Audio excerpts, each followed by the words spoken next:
The Pat McAfee Show. There'll be no rules for our guests, for us, for the things we can talk about. Yes, speaking his mind. I've never had a problem expressing my opinions or my thoughts or anything like that. While being relatable. I haven't had that manufactured fake-ass celebrity that a lot of people have whenever they go on those big networks. I've had a chance to really build my crew, build my following, build my audience. And ridiculous. What am I supposed to do? So I'm supposed to look at something that I can definitely afford and say, nah. Is that what I'm supposed to do? The Pat McAfee Show starts in 3, 2, 1. Hello, beautiful people. It is Wednesday. There's no sports with the ESPYs tonight, other than WNBA game that tipped off 2 minutes ago. July 20th, 2022. That's right. That's right. Not as much excitement in the Let's Ride as I could have hoped for a day that has next to no sports other than WNBA. Obviously, appreciate them. Yeah, there we go. Move it up. They got a game that just started 3 minutes ago. We will obviously keep tabs on that throughout the entirety of the show. Tonight's ESPYs hosted by Steph Curry. That's going to be a good show. Oh, yeah. I think I'm up for one. Really? Oh, yeah, that's right. I think I'm up for one with the WWE. Nobody has told me to travel out there to receive the trophy, so let's assume that maybe I'm not winning. I don't know. I don't know. You never know. Fun fact about the ESPYs, I was actually there one time. No big deal. Boom. The only reason why I was there is because I was working at the NFL Network for that week. I happened to be in LA for something, and the NFL Network was like, hey, do you want to come do stuff? It was when NFL AM was happening. So I was hosting NFL AM, which started at 3 a.m. local time. Nice. To 7 a.m. You know, and people were living that life for numerous years out there. So I got nothing but respect for everybody that hosted that NFL AM show, because a lot of people were telling the NFL Network, like, hey, don't you think your morning show should be out of the Eastern Standard Time Zone if you guys are going to operate as an Eastern Standard Time Zone show, because you're starting 6 to 10 a.m. on the East Coast, because, you know, the New York NFL offices watch every single morning. Right. Like, hey, we need our morning show. But we're going to shoot this thing in Studio City, Los Angeles. So that's going to be 3 a.m. local time. Sure. So the people that did that NFL AM show, and there's so many, Rhett, Aaron, LeVar, who else was I on there with? There's a bunch of people I was on there with. Great people. Their lives, Steve Weiss was on there, their lives were completely revolving around that. Yeah. And then that show got canceled out of nowhere, but I was out there getting an opportunity to do some stuff with them, get to meet everybody, see how the operation goes, learn some stuff. I had a blast, and the ESPYs just so happened to be happening at the same exact time. So I was asked, like, hey, do you want to go shoot some content from the red carpet for NFL AM and then go into the show? And I assume for a lot of people, it's like, hey, you get an opportunity to go do this. I was begrudgingly doing this. I was not exactly thrilled to be doing it, but I thought maybe I could get some good content. I'm like, maybe they'll get a good spot on the red carpet. We had about 2 foot space by 2 foot space. There was no awning or anything like that. Yeah. So 120 degrees, standing next to, I believe, the people that were next to me, media from like Spain or something like that. Didn't even speak, couldn't even talk to them. Nope. Then there was some other, I forget who it was. Nobody really that we knew that I had any idea was standing like this sideways. Cameraman had a foot behind me too. We all had little blocked out squares that we were able to have, standing behind a guardrail. And then like teammates of mine and friends of mine are walking by and they're like, what the fuck are you doing? Yeah. I'm like, you want to answer a question, man? And we tried to make some content out of it. I think it went well. But I lost 30 pounds on the red carpet. Sure. So that's good. So then I go into the ESPYs, first time going into the ESPYs. Drake was the host. It was a fucking hell of a show. Had a great time. Award shows suck to be at, but it was still a good show. Commercial breaks are awkward. It's uncomfortable. There's seat fillers. There's really no upside once the show starts to be at the show. Sure. If it's in a theater, there is zero. Unless you're going to win. Unless you're going to win and give the speech exactly and have a whole thing, it's awesome. But other than that, not really for me. Award shows not really for me, not really my thing. I mean, I've also been a person that has lost a lot of awards. So, I mean, that is probably another jaded element of my life on why I didn't have as much, just like the college football award show. Unbelievably terrible time. Not good. Couldn't even, I mean, sitting like this, Tim and Sally and I, Tim had to get off work to come down to this thing in Orlando. We're wearing these clown suits. The one I rented one and Tim had one, and we're representing West Virginia down there, and it was for the Ray Guy Award. And you're sitting like this. They gave the punting award first, and I didn't win. It was like first or second, and I didn't win. Whatever. Bullshit. I mean, it was We were not the 3 that was supposed to be there. I've said this before. But out of the 3 that were there, I mean, clearly I should have won. Didn't win. No big deal. Keep it moving. We'll never like Ray Guy because of it. And then for 2.5 hours, I had to sit like this in a suit with Tim and Sally and clap. And if you get up and leave for too long, they're like, are you making your way back? Because we'll have some seat fillers still in there. I'm like, oh, yeah, send some seat fillers to sit next to Tim. Tim and Sally, like, I would like that. Be fun. So, like, award shows aren't my bag, but I do know that people enjoy it. It's a really cool occasion to honor and celebrate people. I got to hear Tim Tebow speak like 4 or 5 times that night. Sweet. Very sweet. Biden spoke a few times. I think Herbstreit cut a little promo. I mean, there was some cool moments to be there. I was lucky to be there, but I learned at that point it's not my thing. So the ESPYs, when I'm going inside to sit down now, here we go. So you're back in. You're sitting in a theater that's this big, the seat that's this big. And the Colts were up for an award. I had no idea. And I was the only member of the Colts that was there. So when this award came up, there was a camera shooting on me. And there was like, oh, fuck. Am I going to get an ESPY right now? I'm going to go win an ESPY. I'm giving a speech at the ESPYs. Oh, my God. So obviously probably some edibles running through me at the time. I'm incredibly uncomfortable. I've already lost 30 pounds from the red carpet outside. And I'm sitting there, and this camera person is sitting on me. And I think I was with Trip, my guy Trip Hale, who is one of the most beautiful humans of all time. Just going through life, doing his things, always happy. Ignorance is bliss is this guy's Motto. actual motto. Was in school for 7 years at West Virginia. Was a gray shirt, blue shirt, red shirt, all the shirts, and then could have had a doctorate. I don't think he did. I think he just graduated with a bachelor's in science and physical therapy and some other stuff, I think. So he's like a trainer, good guy. Love Trip. Great person to be around, though. Like, always positive. Oh, my God. From Alabama, Mobile, Alabama. Like, great dude. We're sitting there. That camera comes on us, and we are both on cloud 70. And Pat's about to give a fucking SPG. So I'm like, oh, my God. I didn't know this was the case. I didn't even know the Colts were up, and I didn't know I was the only one that was representing the Colts. So there was a moment for maybe 6 seconds where I'm like, oh, fuck, I'm winning an What am I ESPY. gonna say? I'm winning an ESPY. I'm giving a speech. And then clearly we didn't win. Somebody else won. The camera left away, and then I was Sure. there for another 3 hours sitting like this, and it was very uncomfortable. But Drake was awesome. The show was awesome. Get to chat with everybody's awesome. I think Steph Curry will do well tonight. Yeah. I think obviously there will be some moments that we will talk about from tomorrow. But all in all, has the ESPYs been the ESPYs for like the last 10 years almost? Oh, no. Why is that, you think? What is it? 'Cause- Go ahead, Atone Diggs. Host. It's all about the host. Doesn't matter. Anything else. I also think they started releasing the winners. Anti-Schmidt and Boston Connor over there at the Talks table. They started releasing the winners on like ESPN.com like the day of. So like there actually used to be that kind of like award show feel where you legitimately didn't know who was going to win the awards, but like if you know who's going to win going in, it's like, well, I'm not going to watch this for 3 hours. Yeah, you should not be tipping picks I don't think so. for awards. That kind of defeats the entire thing because that moment of brrr, who's going to win doesn't exist, and that's one of the only moments, right? Right. Of the thing. Because some people are genuinely shocked if they win. Ari Mirov and Shams are going to be tipping ESPYs. Yeah. They should oh, be. Yeah. I say, hey, by the way, that's the can't game. blame him. Yeah. That's the game. Can't blame him for it. Let's keep that thing under a little bit tighter lock and key, maybe, so nobody finds out.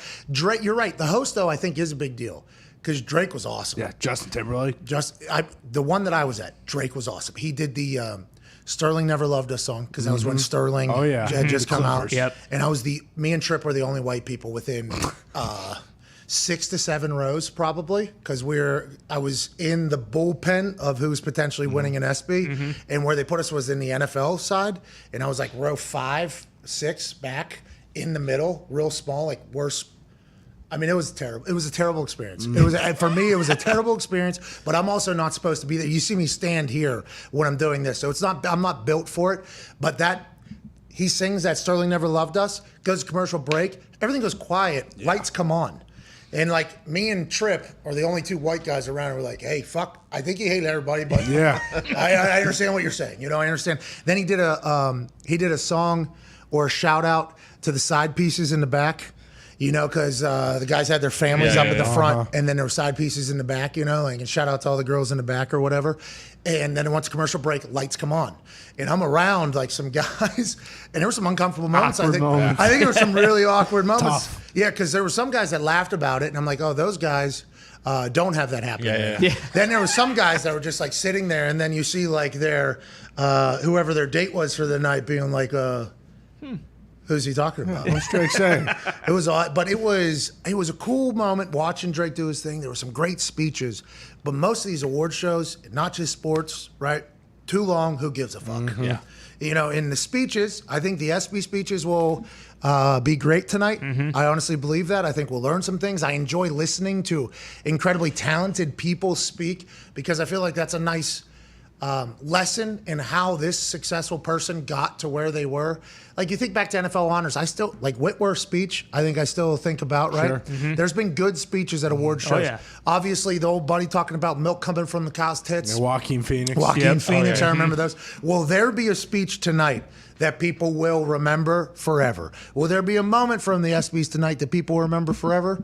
TBD, I guess, and that's what we'll watch along the way for. I guess. Yeah, I'm just watching, hoping someone just shows up bombed. And then if there is someone there that is just blackout drunk, then there's going to be a great moment. And if not, then you're probably going to watch Steph Curry, do another lap around the sun because he has had a pretty good last few months. Why wouldn't he? And then aside from that, it probably is going to stink. Steph will be good. Yeah, he'll be good for sure. Is it live or is it tape delay? I think it because I think it's live. Thought it was like Because they do the whole red carpet thing and stuff like that. Yeah. I think it is live. I was asked to potentially present an award tonight. Okay. that'd be sweet. Would have cost $50,000 to fly the plane over there and fly back.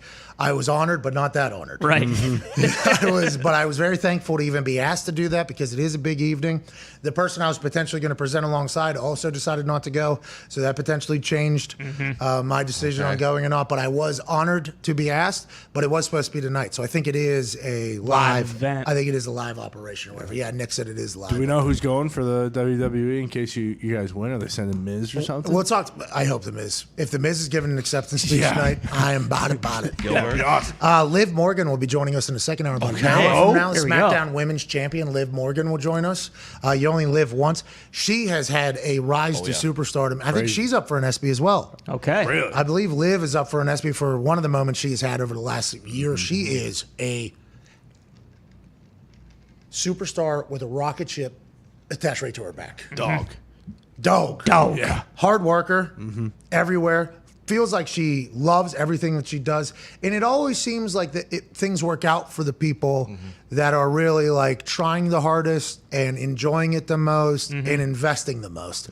Not just in wrestling, but I'm talking like any Facet. genre of work. Yeah. Other than like the cubicles where you got to raise your hand to go piss and you only get like a 30-minute lunch. I don't think like anybody that like enjoys it and works harder is going to necessarily get like but it feels like most professions, those who can find entertainment and enjoyment in what they do and invest in it, and that's mostly because you like it, you're going to have the most amount of success because when you like something, you're putting in the extra work, you're thinking about it in the off time, you're doing your entire life feels like that's what Liv is, and it's all paying off for her, so it's a fucking hell of a story, and I cannot wait to chat with her in about an hour from right now. I wonder if she's going to, is she going to the ESPYs tonight? Is that why? Maybe. Potentially. sense. I mean, she is a worthy champion, so I could see her winning an ESPY tonight. The WWE PR asked me if I wanted to have Liv on today. I'm like, sure, absolutely have Liv on, and I never followed up with like, are we promoting SummerSlam? yeah. Are we Sure. promoting her being a champion? Or is it potentially that she's going to the... I have no idea. We'll have to ask. That's a good conversation. Look what we're doing. And then we'll have Jamie Erdahl in the third hour. It's Badass Woman Wednesday here at the McAfee Show. Go. Jamie Erdahl, formerly of CBS Sports. She basketball, What? football, What? college, Yep. NFL. What? She played basketball in college and fast pitch softball. Okay. So, and Athlete. from Minnesota, she is the new host of Good Morning Football. Great stretch. She debuts July 25th, which is next week, obviously. She'll be on with us at 2:05. Can't wait to chat with her and how that happened.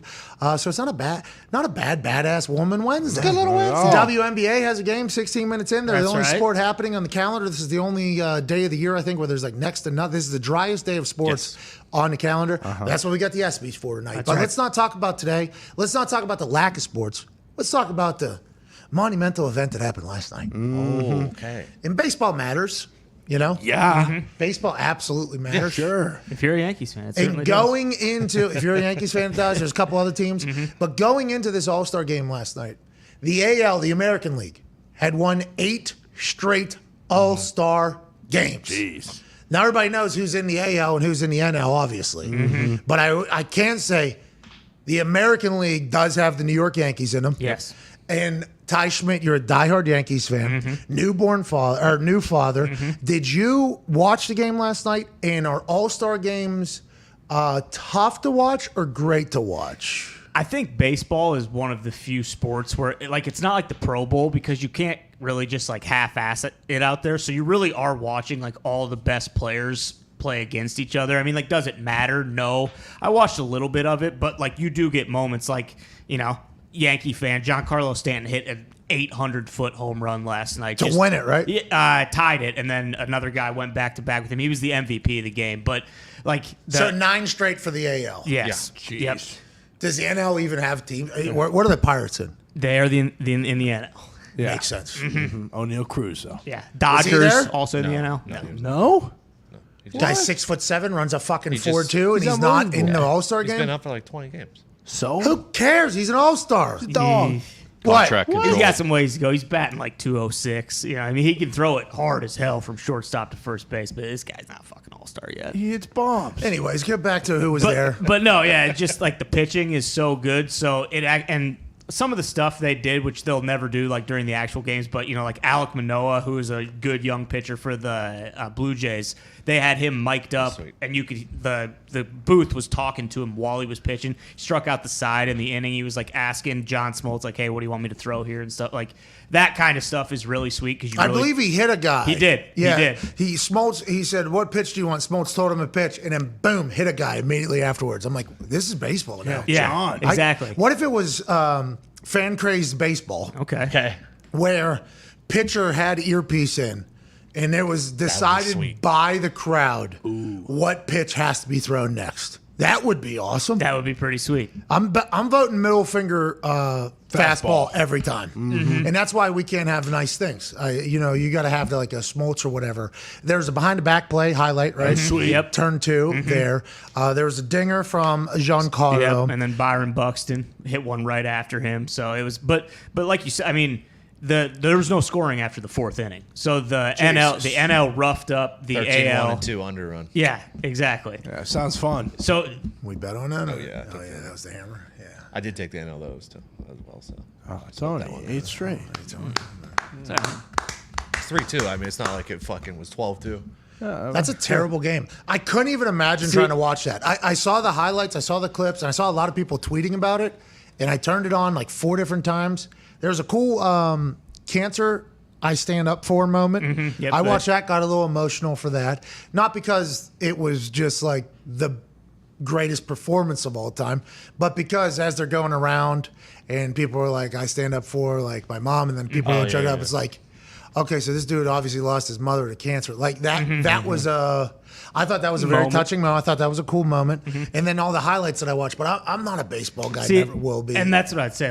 If you like baseball, typically, a 3-2 game might be a little boring, but these are all the best players. The pitchers are fun to watch because their stuff is so fucking good. So it's if you do like baseball, and I still don't think people are really watching the game like that, but it actually is a very entertaining. It's way more entertaining than any 3-2 game you'd watch, during the regular season. But I wouldn't. That's what I mean. Watch, but you would watch. Right, yeah, exactly. Because you love the baseball. That's right. So what do we do now? Now we have 95 games left for every single team, and 82 in there, sweet spot. Full season. here we go, boys. and then- 82 more games. Turn this whole thing around. Trade deadline's coming up. There's some big guys that might be moving. Different places. Giancarlo's out of town. No. Boston? The Aaron Yankee- Judge though is. No, he's not. Yeah, he's you not. saw the interview. He's Yeah, not. they What went Aaron to- Judge say? This was last night. They No, were some reporter, some moron, was pressing him at the All-Star game. He's just trying to fucking take a few days off of his MVP season right now, have a little fun. She asked him basically hey, what are you going to do next year? Are you going to be a Yankee? What would you say to fans who don't want to lose you? And he basically just said shut up, I'm not, Whoa. he I'd said say the that there's Yankees a got lot of great yeah, there's a players. lot of other great players on the Yankees, so good you'd leverage. figure it out. But yeah, bingo. They fucked up big time, and he's about to make $450 million in the offseason. Well, congrats, Aaron Judge. The story of the All-Star game, though, Yes. was piece of shit autograph hound. Yeah. Oh. Elbowing kids. And I feel like I've been on this pretty loudly for a long time. Yep.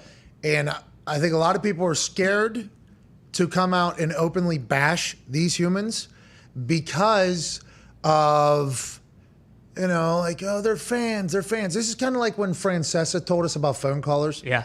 Like, hey, when people call into your show, people always say that's fans of your show, that's fans of your show. They might be fans of your show, but these are people who want to be a part of the show. That's right. This would be like at a theater for a motherfucker to get up out of his seat, walk onto the stage, stop the entire show, and say, that. You got to fucking get that person off there. Because that person is not a fan. That person wants to be a part of the show. Might also be a fan of show, but said person is trying to have their moment on the show. They can add to the show, but if they don't add to the show, Francesa told us basically, you are doing your fans a disservice if you let these fucking assholes ruin your show. Yeah. So that's why he just, right? Yeah. No idiot here. That's how he handles it. I try not to do that. But that is a great way to kind of view it. The autograph hounds, although they can grandstand and act as if like, oh, I'm your biggest fan. They're not.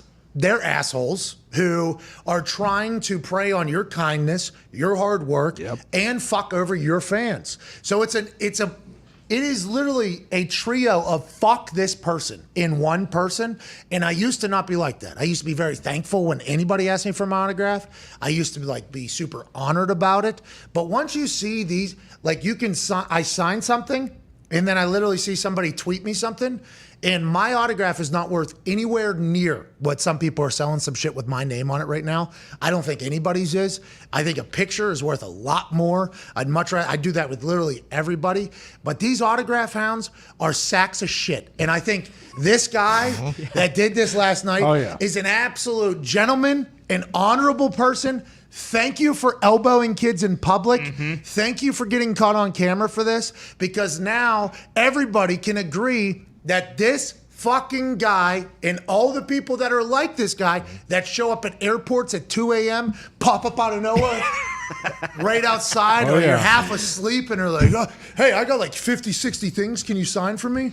No. Oh, you don't like your fans? You don't appreciate your fans? It's like, no, I don't want your fucking ass to go buy a bunch of meth off the shit that I'm signing for you. Remember the motherfucker that sat outside this office? A couple garbage bags full. Yeah, and I used to just sign a couple for them as well. And then, I got 10 more. 10 more. I won't take up much of your time. Fuck you. Yeah, how about that, pal? So the kids and the fans, it is hard to like kind of that was my thing about the American Century Championship. Like the American Century Championship is an incredibly run operation. That tournament is awesome. Tahoe is beautiful. It was so cool to even be invited and be there. But that Autograph Hound Super Bowl, which is what American Century Championship is, and that is something they should think about trying to figure out. And hopefully that guy last night has opened more eyes. Like, yeah, these fucking type of people say, always dudes, by the way. Yes. Just always white dudes, by the way. So if we want to pile on even more on a white male, and if you want to get behind something, it's always white males that are doing this. They'll send their fucking 6-year-old up too. 6-year-old will come up with a blank piece of like photo paper and be like, Mr. McPat, can you sign this? And then I'll be like, yeah, you got it, buddy, little fist bump. And then I'll sign it, and then he'll like look back, and his dad will be like, and he takes out the other, can I get one for my sister? And it's like, you sack of shit. Yeah. Like you are a even bigger scumbag. So I actually kind of have some respect that this guy didn't find some child and pay him 50 cents to go do the bidding for him.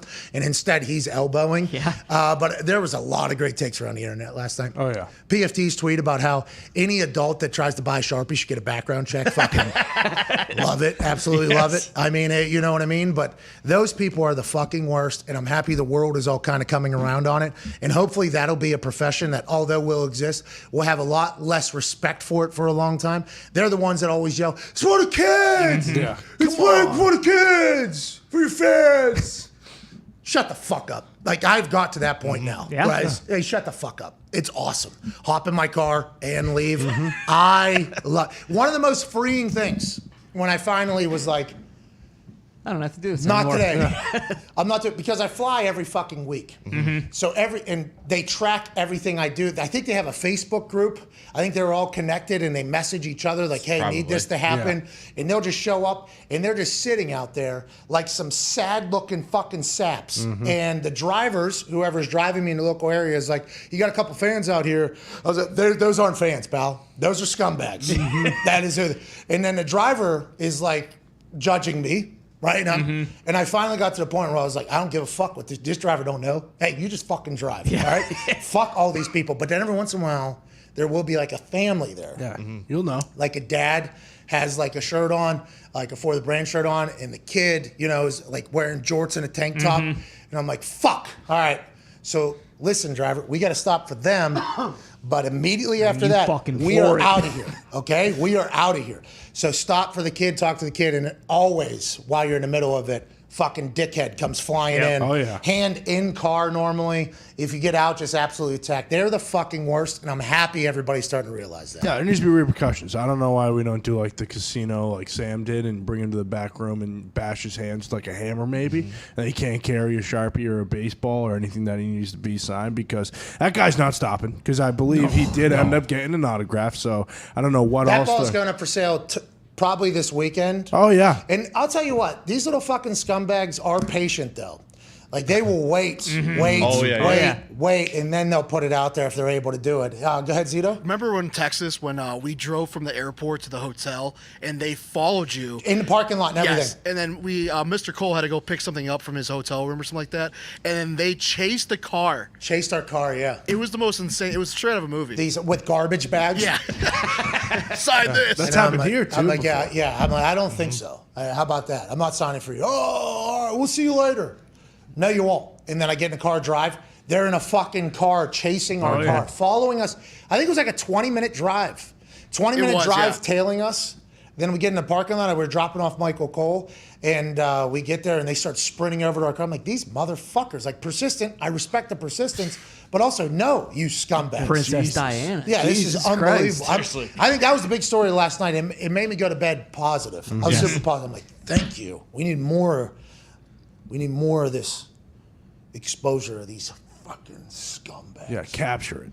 We need those to be captured. If you see it, send it. Yes. See it, send it, and also do not feel bad for those fucking people. No. At all. They're trying to charge actual fans of people a grotesque price for something that if you ever see the person, like if anybody ever saw me in real life at an event, I will sign for anybody except the people that it's very clear, like, you're working here. Oh, yeah. You're working here. Hey, you little kid, you're probably a cool kid. Fuck you and your dad. How about that? It's an interesting thing that I've kind of had to figure out. And you all are going to have to go through it as well. I mean, it's going to happen to you all as well. I think so. No, I think so, Tone. Especially you keep hitting singles in a celebrity softball That's right. games. Not even like the money part of it, but like just seeing the way that guy's acting, how anyone on the face of the earth could be like, oh yeah, this guy's a normal guy. He loves Justin Verlander. Oh, he's a hard worker. And, I mean, There was a lot of comments below that tweet saying that, oh, this guy's just a fan. He just really wants it. It's exactly. Like, That's on. always the. And by the way, when they're He's with one of them. when they're with the people too, and they're doing for the kids, for your fans, like they are trying to gas up. Oh, yeah, yeah, gas up the everybody crowd. else. The whole thing, yeah. I've done a full stop after for your fans, for your kids, for the fans, for your kids. Shut the fuck up. And then I go to a kid in front of him, sign for the kid, take a photo for the kid. Then as he's shoving something into my face and arm, batting out of hand, and then walking away. Like it has become one of my only real beefs with life. Now, granted, once people stop asking, right? This is like the whole, when people get famous, they go to Hollywood and then they start going to everywhere where paparazzi hangs out at. And then they say, I don't get any privacy. Hey, that's kind of the Double game trade-off. here. Yeah. Like when people stop asking for photos and autographs, probably dead, not good. That's not what you want. But those people are vermin. Those people are snakes. Those people are sacks of shit. And I'm happy that the world saw it last night. Let's go to some news around the NFL world. Deebo Samuel's trainer kind of looked like Never mind. Good shape. A little bit. He Look like an autograph hound. Hey, Debo is a fucking stud, though. Yeah, so this he is. guy's got to be doing something right. First time seeing Debo back in Northern California, I believe. Selfie video from his trainer saying, "We about to get paid," and then he's about to get paid. What does that mean? Is the Debo Samuel deal around the corner? Is that what his trainer was alluding to? Is Jimmy G about to get traded, and that opens up $20-some million that they could potentially pay Debo Samuel, which we thought maybe was going to be the end game in this whole thing? Remember, Debo and his agent have all the other wide receivers that were on the move. Yep. He knows what his market is. He doesn't want to be a running back, doesn't want to take the extra hits, just wants to be a wide receiver. We'll see how it all pans out. But it's good news for everybody, I think, that Debo's working out, that Debo still seems to be in high spirits, and that his trainer, who has made this Debo monster, says he's about to get paid. So much of a team mindset for that guy that he lost it. This is good for the San Francisco 49ers. Well, and the guy he was talking to on the phone when he was with his stepmother or grandmother, I forget, A.J. Brown, he got the 4 years, $100 million, 57 guaranteed. So you assume it's probably in that area because Tony Dondy is the guy. Tory Dondy. Dondy. You assume that's kind of the baseline for most of these guys? Because does he rep Terry McLaurin too? And Terry got the 3 years. I don't think he reps 70? Scary Terry. No. It's A.J. Brown, DK. DK Metcalf, That's who it is. Debo Samuel, and it was basically every wide receiver that wanted to be on the move. Hollywood Brown, too. Hollywood Brown. Yeah. Scary Terry didn't want to be on the move until late. Remember? That wasn't like at the draft time. No. Right. It was free agency time. No, not free agency, deadline time. Yeah, And they got that deal done right away. in like 2 weeks. Ron Rivera. So we've been talking to his team for like 2 weeks. We're not going to let him go. Tory Dondy has been setting the wide receiver market, though. That one agent. And what would Debo get? And I've been saying this for a long time, and I sound like Rappaport after Rappaport gets corrected by J.K. Dobbins, and Rappaport going like, no, I still trust my source over J.K. Dobbins. I still feel like the Niners could just add a little extra money and say, and also we want some running back reps out of you. I think it's the fact that they were probably not going to pay any extra for him to be a running back as well. Just pay him top wide receiver money and not give him any extra for any running back. And they're like, well, we're not going to take running back hits if you're not going to pay him like that, because wide receivers get paid a lot more money, and wide receivers' careers seem to be a lot longer, and wide receivers don't get beat up as much for an entire season with 17 games. So I still believe there is a chance that Shanahan and Lynch are like, hey, we'll pay you this, and then also we would like some reps at running back because he's a game changer there. He's a fucking X factor on the field. But I hope they get that deal done, because Shanahan with Debo, with Kittle and Debo, like basically before every game last year, dapping each other up. And it's like, hey, we go, this team goes as we go. I love it. I can't wait for all the drama to be past us to see these motherfuckers back on the field. Do you think so? Do they have to do something with Jimmy G to get his contract done? Because I feel like every time one of these contracts gets signed, the first year is always like their dead cap or whatever, their cap hit goes down, like no matter what. Yeah. Well, that's cash over cap. And that's upfront money. Sure. That's what I'm saying. Do they have to do something with Jimmy? Well, as you're asking a question, I said, well, because the cap isn't real. Yeah. Sure. So they don't have to do anything with anybody. They can pay everybody max contract somehow, and they've been able to figure out all the kind of ins and outs of the contracts and how you go about doing it. Andrew Brandt explained to us about cash over cap. So the wealthier owners are at a much bigger advantage than the there's zero owners that aren't wealthy. Okay, so let's not even get into that. But the ones who have a shit ton of cash on hand are able to put this money into escrow that's a guarantee. So the NFL knows that. They're also able to put a massive signing bonus out there that they can prorate over the entire duration of the contract. So what I'm saying is, do they need to get rid of Jimmy to do his deal? Probably not, with how our stance has been on salary cap. But I feel like that has been the pretty clear. Okay, there's $22 million. There's $22 million just sitting right there. Everybody's saying this other guy's the starter. Jimmy G last year, still $20-some million they could have saved if they got rid of him. But it felt like the Niners were like, we have a plan. Jimmy's our guy. Jimmy's still in the plans. Even though all of us were like, you saved $23 million. You traded all your first rounders in the future to go get this quarterback. How the fuck could you keep Jimmy G around? They did. They had success. Then immediately after the season, Jimmy said his goodbyes. Then they said their goodbyes. Yeah. The media said their goodbyes. And then he has that shoulder surgery. Now he's throwing the ball, doesn't have any deep balls. It just feels like the obvious trend here would be Jimmy's contract disappears. Yeah. And all of a sudden, Debo is able to get paid. But we've asked Ian Rappaport about that. We've asked other insiders about that. And they've said, oh, that's not necessarily the case. It's like, well, we'll see, I guess. I guess we will see if that's the case or not. Well, and at this point, didn't they almost kind of miss the boat? Like you look at all where all the dominoes have fallen. Like Seattle's the only team that still needs a quarterback, and they're not going to trade him in the division. Like, granted, someone could get hurt and he could get moved on later, but at this point, like, are they going to move him? They're not going to take him. I think they're going to cut him. Yeah, and then because that lets him pick where he goes. Because nobody's going to give him anything. Yeah. Like, what did N'Keal Harry just go for? A seventh Seventh round round pick in 2024? Yep. That's hysterical. So I guess Bill got something out of that. Yeah. Yeah, absolutely. He's going to turn that 7th rounder into a Hall of Famer. Well, he's probably going to bundle that 7th rounder with another one, and then he's going to get that player, and then he's going to trade that player again, and then he's going to go get somebody from South Harmon Institute of Technology. Sure, they got a tough program. They do. Good school. Mentally grit, not very intelligent in school, but they fucking can play. But that type of trade, is that something Shanahan and Lynch would do? Or If they get like a 3rd round pick. what if they 4th don't round get pick. anything? Will they put him as a backup? Would Jimmy Can G they? be Trey Lance's backup? Can they? Or For would 20-some million? Or would Trey and the team just be, if Trey has one bad game, wouldn't Fans, locker room. Yeah, just went to the room. NFC Championship. Jimmy G's loved too. Everybody yeah. loves Jimmy G. That's like when Cam Newton in the locker room. Everybody talks about it, like his energy, his aura is going to be distracting if he's not a starting quarterback. And they're like, oh, can't handle Cam Newton. You know, he's not one of the top 64 quarterbacks in the world. It's like, well, there's more to that when you're building a team. You know, when you're trying to build like a guy. And Brandon Beane told us this of the Buffalo Bills when Cam was available, before Josh Allen had got signed, after Josh had his 2nd year but hadn't had his 3rd year yet. Yes. So it was not a great NFL quarterback as a rookie. He's a rookie quarterback. 2nd year got better. 3rd year got better. 4th year got better every single offseason. Before one of them, Beane was asked by me about Cam Newton being a free agent. Yeah. It feels like, hey, similar playing style, similar style. They've been compared to each other. Wouldn't that be a good guy to bring in the building? And Beane said, we are going to let Josh Allen know that we are building all the way around Josh Allen. Like, we don't want there to be any discussion. We don't want there to be any confusion. This is Josh Allen's team.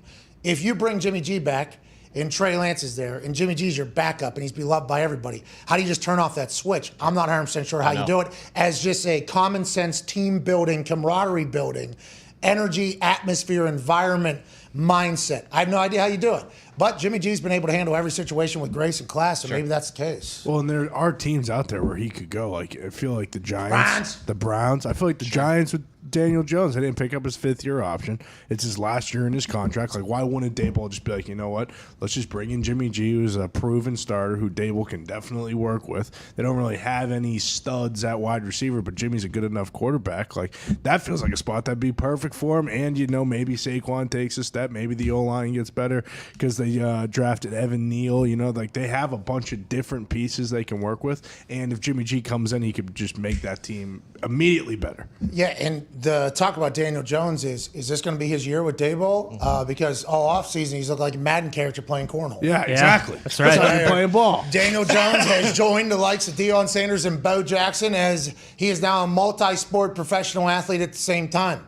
Jones has fetched himself a 3-year deal with the American Cornhole League after chewing up the minor leagues all summer. Guys All got it. summer, all summer, this guy's slicing and dicing on the boards. He's got the sticky side, the slide side. Daniel Jones got it all figured out. And why does that photo of him look like it's out of the Oculus? Oh, yeah. It's ridiculous. Is he an actual human? Is this a real? I don't know. The motherfucker's good at cornhole, which tells me something. He got good muscle memory. He's an athlete. Will that carry over to him being a great NFL quarterback, especially with the debut of those throwback jerseys that they just put out there? Clean. I saw Saquon Barkley, who looks healthy, Does. said he's ready to do his thing. Shredded. And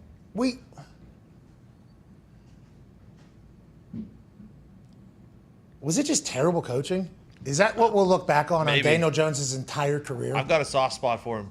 potentially Daniel? for that reason, and because he's the most athletic quarterback in the NFL. But his coaching situation was not a. I mean, are you great saying one. he's the most athletic because he just fetched a 3-year deal, multi-year deal with that? that Plus, the big thing is we make so much money off of Daniel that Jones. also, but- longest rush every single game. Daniel Jones is going to hit the over for whatever the longest rush is. In his rush yards, he's going to hit the over every single time. Yep. Blazing speed. He's got some Stat luck in him. that. Oh, yeah. He's got some luck in him where no play left behind. Correct. He has big speed, and over the last few years of his career, the team's kind of been O-line's been terrible. dead. Yeah, So running he's for his scrambling life. for his life, doing his thing. Draft night, he was mocked and ridiculed for even being selected. Sure. Who the fuck's this nerd? What?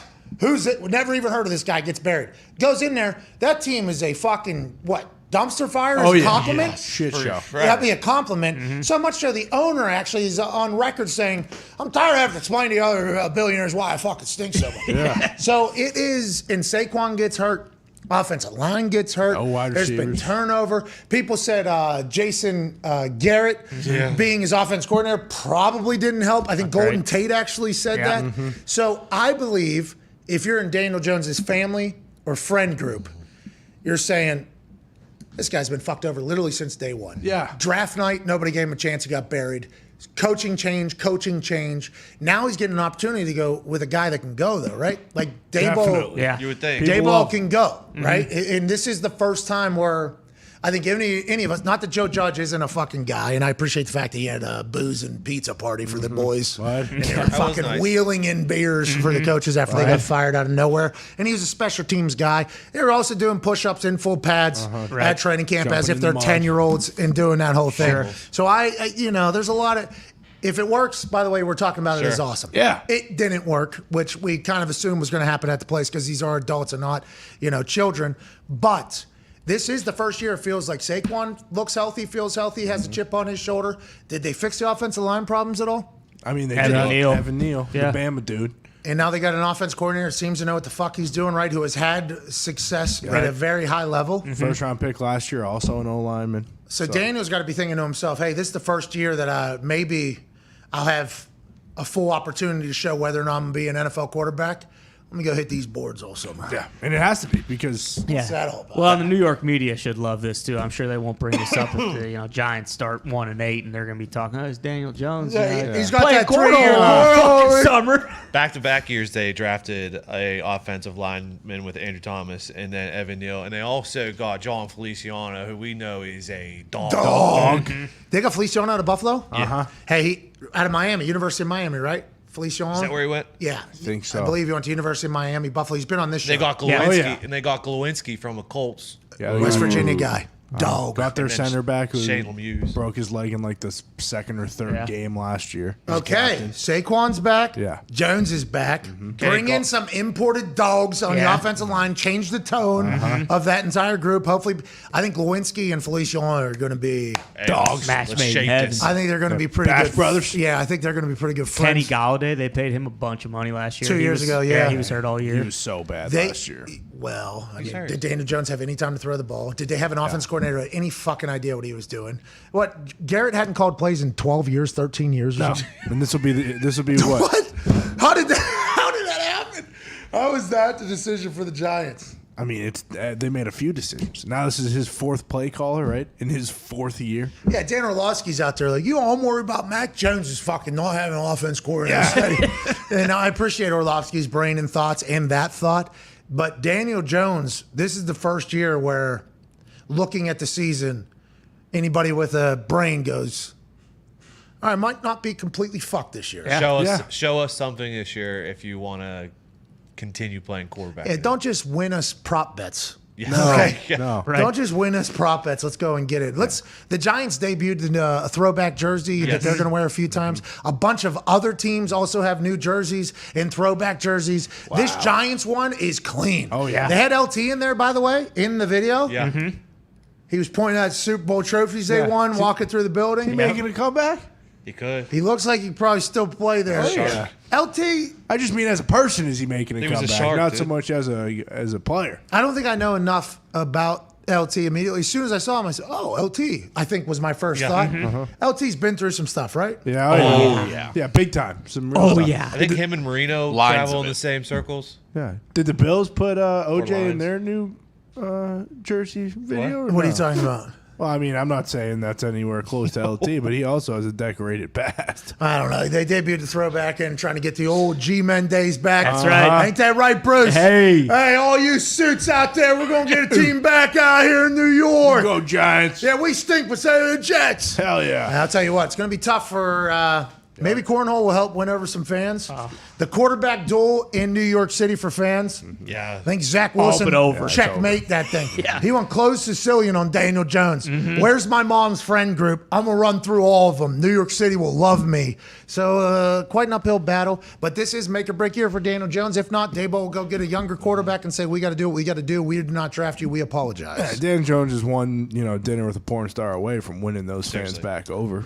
Let's go to another uniform that got debuted over the last week from the NFL. This is the San Francisco 49ers. Whoa, the stripes are slow back. down. Jeez, San I didn't Fran. see that one. Little old school, little throwback. And then the Philadelphia Eagles. This one's clean. Yeah. I think about the punt that went like 99 yards. I forget who it was, but it was by an Eagle, I believe, in the Meadowlands.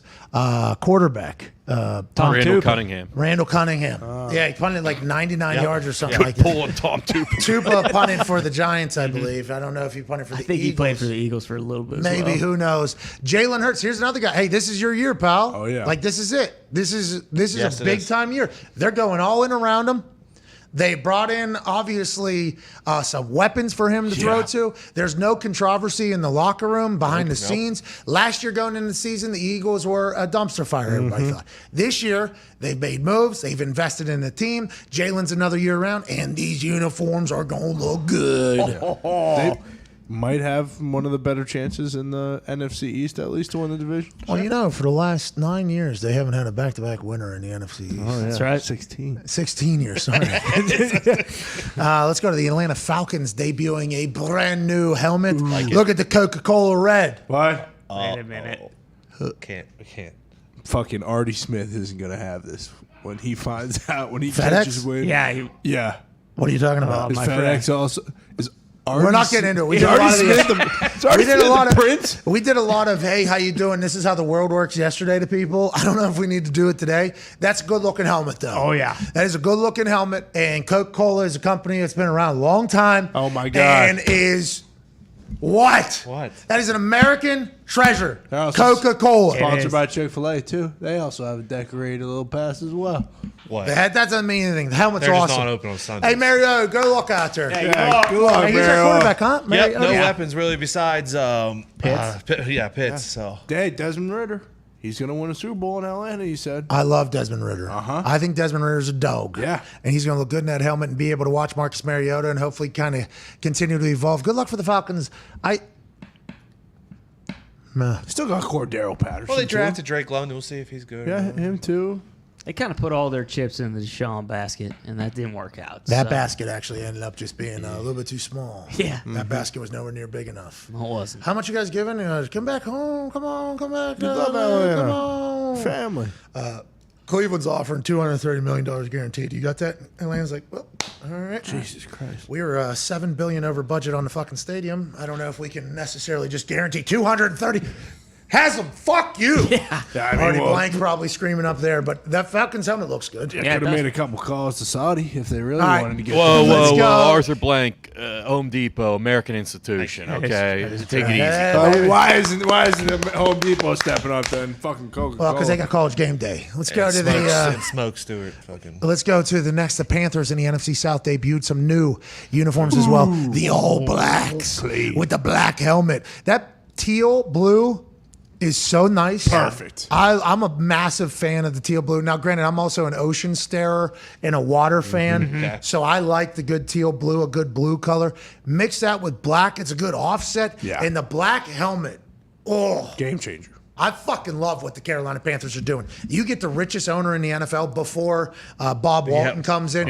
Dave Tepper comes in. He's got a 3D animation of a panther jumping around that they paid like $7 million to. Sweet. They're building a new facility until the town says, fuck you. They got new uniforms. We got a new quarterback. We got a new offense coordinator. What? We got a new coach. What? We got new everything. If we're not going to fucking win, we're going to look good, and we are going to win soon because I'm going to dump every single dollar. Is Christian McCaffrey back this year? Yeah. Let's see how it goes. Let's keep it moving. Next team that debuted, the New Orleans Saints. Add a little fleur-de-lis onto the cut. Flower-de-lis, whatever the fuck the lis is. And also, black helmet looks good. The black helmet is always going to be something that we are massive fans of. Yeah. Good for the Saints. The entire NFC South debuted a new thing. Must be a lot of money going in there. Speaking of new helmet, how about the Houston Texans? Oh, here we go. Another red one for the Houston Dougie's Texans. gonna look I'll tell you good. what, Dougie Mills is going to be slicing and dicing down there. I think they got a lot to figure out. Maybe Jack Easterby bless all of these helmets. But that looks good. And the New England Patriots in a red and white. And now, didn't you guys have this before? 2012 is the last time we wore them. Okay, it's going to look amazing. I'm excited. The teams are kind of changing up the game. Now, is that strictly just to get money Yes. and to sell more merch? Yeah. Yes. New Maybe. jerseys. But I like that there's a little innovation, there's a little change. Let's keep this thing optically pleasing. Looks like the owners that have a little bit more money seem to be going in a little bit more, changing some things. There's always going to be the tradition. There's always going to be the old school. But I like whenever they dabble in the new. And those black helmets are going to look clean. Those new Coca-Cola helmets down in Atlanta are going to be great. In Houston, congrats to all the teams that get a chance to buy new merch. Congrats to all the teams that might make the most moves now instead of in the season. We're back for hour 2 on the other side. See you in 10. Nice. On the screws. Yeah, Bomb. Zeno, good countdown, by the way. I didn't even look at the clock. Oh. Yeah. I was trying to figure out a way to get out of there. Saw that. So I was kind of bouncing through. I like the new uniforms. Yeah, The Colts did one year against Philadelphia Eagles. It was my first game back. Blue helmet, I think. Very okay. similar to the Niners. I think it was a blue helmet. Yeah, all white. Yeah. And we added a thing. Add a stripe. Yeah. Hey, simple. You add a stripe. Yeah, be honest. For some reason, I don't love the Saints' new helmet. That helmet. Yeah, to be honest. kinda stinks. When I looked at it, I was like, okay, this is new. Yeah, That's- exactly. that is- Okay, this is the Saints helmet. Saints fans know. Saints Well, they normally fans have the know. gold helmet. What's that? They normally have the gold helmet. Oh, yeah. I like the gold helmet. Yeah, me too. Yeah, those are sweet. Black always looks clean, though. Yeah, does. black is Just with the 8K and the 4K. best color. There's a lot of people that enjoy, in the NFL, the offensive linemen, some other people, maybe the punter, kicker. Yeah, sure. Absolutely. Yeah, let's put a thinning, slimming black on this thing. All right, they're zooming in on how big my belly button looks. The Colts are so tradition, because all the way back at Baltimore, like them making a decision to use a new uniform is like, I think, like holy fuck, groundbreaking. Adding an extra stripe is like, Whoa, Slow down. Whoa. what about our brand? What about our brand? And I appreciate that. Like, I respect that that's how it is viewed. But I like a little twinkle, a little something new. And when the players put that on, there's a lot of, ooh! Yeah. Yeah. Ooh! It's New good energy. energy. Yeah, it's good business. It's good energy. I like it. I like anytime somebody invests in their product. Yeah, without the color rush now, they should do this, where like all the Thursday Why the night color games- rush not? I think it's because the traditional teams, some of the teams that had like old school traditional logos, like, we're not changing for this. It made it much better, I thought. They still get used. Like the Patriots Steelers will still wear. use theirs. Yeah, they'll wear the color rush uniforms. The but, Steelers are all about trotting out some fucking. I mean, look at that one. Yeah. I mean, that one right there. That's Bumblebees. The Bumblebee one, zoom out toxic table camera. The Bumblebee McAfee jersey that was sent to us. Remember that just rolling onto the field one day out of nowhere?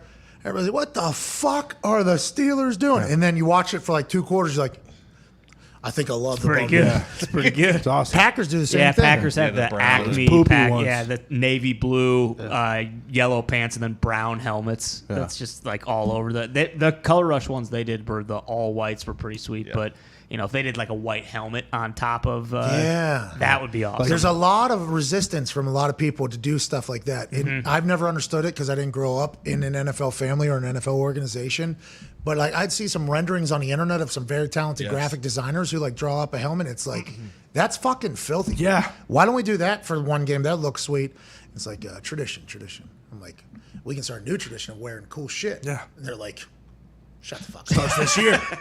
All right, I'll Plus, shut if up. you're an Thanks. NFL team, you could just look at one of like the 20 college football teams that don't have the same color scheme as you and be like, well, that's a cool fucking thing. We could do something like that. There is but some with our- terrible.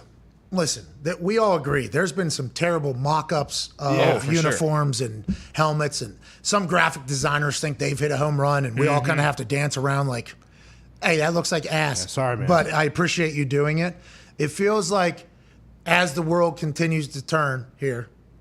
By the way, the world turns. You spin around the sun. Everything's moving. Moon stays in the same spot. That's right. Shout out to What? the Earth. How's that work? Gravitational pull. Interesting. Yeah, of course. Speaking of That the was moon. brought up to me by somebody in a conversation that I had. Like, hey, how come everything's spinning but the moon? The moon is just, they just decide the moon doesn't move, or Well, I didn't this know that day it in didn't spin. 1969. I just assumed that it did spin. no, the world spins, the moon stays. I assumed Say the it would same. do. Moon spins, or Earth spins, right, while spinning sun. Yeah. Moon stays in our thing. Orbit. Does any moon spin? Allegedly. Does Jupiter's moon Allegedly. The moon spins, but it spins at the same rate as Earth, so you will always see the same face of the moon. Classic. Allegedly. Well, that doesn't make any sense. Yeah, because it's way smaller. So if it was spinning at the same speed, then it would still then it spin would just faster. be right there the whole time. Sorry, But not as it's- the Earth. As the same rate as its orbital motion, whatever that means. Okay. So the fucking moon's playing tricks on us. Wow. So Wow. the cameras might be too. They Speaking say. of, I watched about 20 minutes of waves in Hawaii last night. Awesome. They're big right now. Yeah, it's like Tahoe. Those surfers are wild. I did one backflip into the ocean there. There's just sharks everywhere. No thanks. I'm I'm okay. like, what the fuck are you guys doing? So much water got up my nose. Should have plugged it. But salt water got up my nose into my brain. Oh, that's painful. And it was just in my mouth and in my ears. It felt like for the next 2 days. Oh, yeah. It's like, oh, this is just what people that live on the ocean's life. Sharks are everywhere right now, too. Active too these Very days. active. Well, We had 2 sightings when I was Shack down Week is. Shack Week. Shack. Well, Coming up. The Rock actually called them. Did You you see the Rock? 100 sharks? Yeah, he called them. What do you do? Like Moana? Kind of, yeah. He's not Aquaman. He was Moana. Yeah. No, He was a he's demigod, bub. Yeah. Hate to break to you. Think about it. Moana is the girl, right? That stares out at the line. Yep. Who is Yeah, right. You're welcome. He's the master of ceremonies of Shack Week, and he is, I think, summoned all the sharks to actually make appearances. He was Maui. Holy fuck. Is that where the Sharknado started? Well, the thing is, The Rock could actually walk out there, and all the sharks would be like, "What's up, Rock?" Yeah. That's why he's the master of ceremonies. They respect his mana. Yeah. They swim towards it. Absolutely. Hey, where's the Zoa? Sugar free. Yeah. Oh, Let me they get love- some. Sharks love that shit. Superhero Pets is out right now. XFL is happening right now. He's Black the master Adam. of ceremonies for the XFL. Black Adam's taking place. He's presenting at the ESPYs tonight. He's presenting. I mean, The Rock is a fucking never stopping Works out. operation that is going to become what? The wealthiest and most famous person of all time? Probably. I hope so. Fucking good for him, man. When's Young Rock coming back?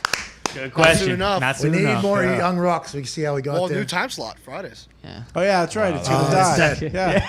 All right. Rock. Sorry about Friday it. at 8. Sorry about it. Can't watch it anymore. You know why? SmackDown. What? SmackDown this Friday in Beantown, Yeah, that's right. Boston. You won't have to worry about drivers wanting to stop for those autograph hounds because they know. Up in Boston. Fuck these people. Fuck these people. Yeah, they know. They get it. Brock Lesnar's back on SmackDown on Friday. I seen him on Raw a week ago. He's shredded. Yeah. Otis had no clue. Pretty good. Well, I would have shown Miss Sarah. Yeah, he's a fool. All right, hour 20. Let's out with AJ Hawk. There's a lot more to talk about. Sean Payton, what's he doing? A random anonymous Chiefs front office member told Jeff. Richadia. Pocadilla. Richadia. Richard Deha. Rich Dia. Orlando Brown ain't the guy we thought he was. Whoa. Uh-oh. This guy once paid. This guy once paid for how good he is. Good Lord. Fucking scumbag. Some anonymous source told Jeff Tyler Rishahida. We'll talk about that and more on the other side. Some phone calls on the 5 Energy phone line 1-833-4 McAfee. Not a baby, mate. Baby. Let's kind of a waste of it because we're just going to a break right now. We'll be back. Well, See you guys like 3 minutes. AJ Hawk will be here. You all are the best, mate. You're doing great, as are you, Zeke, and you, Nick, and you, Tom, and you, Tone. The ESPYs are tonight. Steph Curry's going to crush it. Let's go. Here we go, boys. See you in a few minutes for hour 2. Goodbye.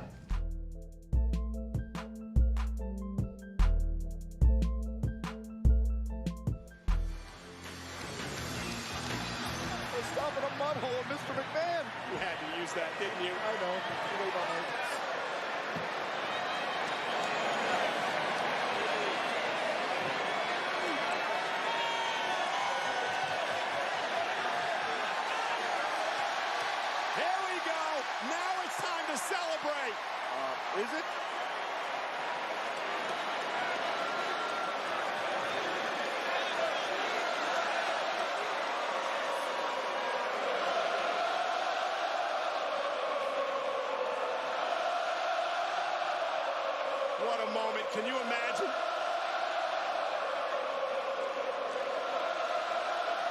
McAfee for his boys, for the brand. Now the celebration is on. Pat McAfee and Stone Cold Steve Austin. McAfee's wanted to drink beer with Stone Cold forever.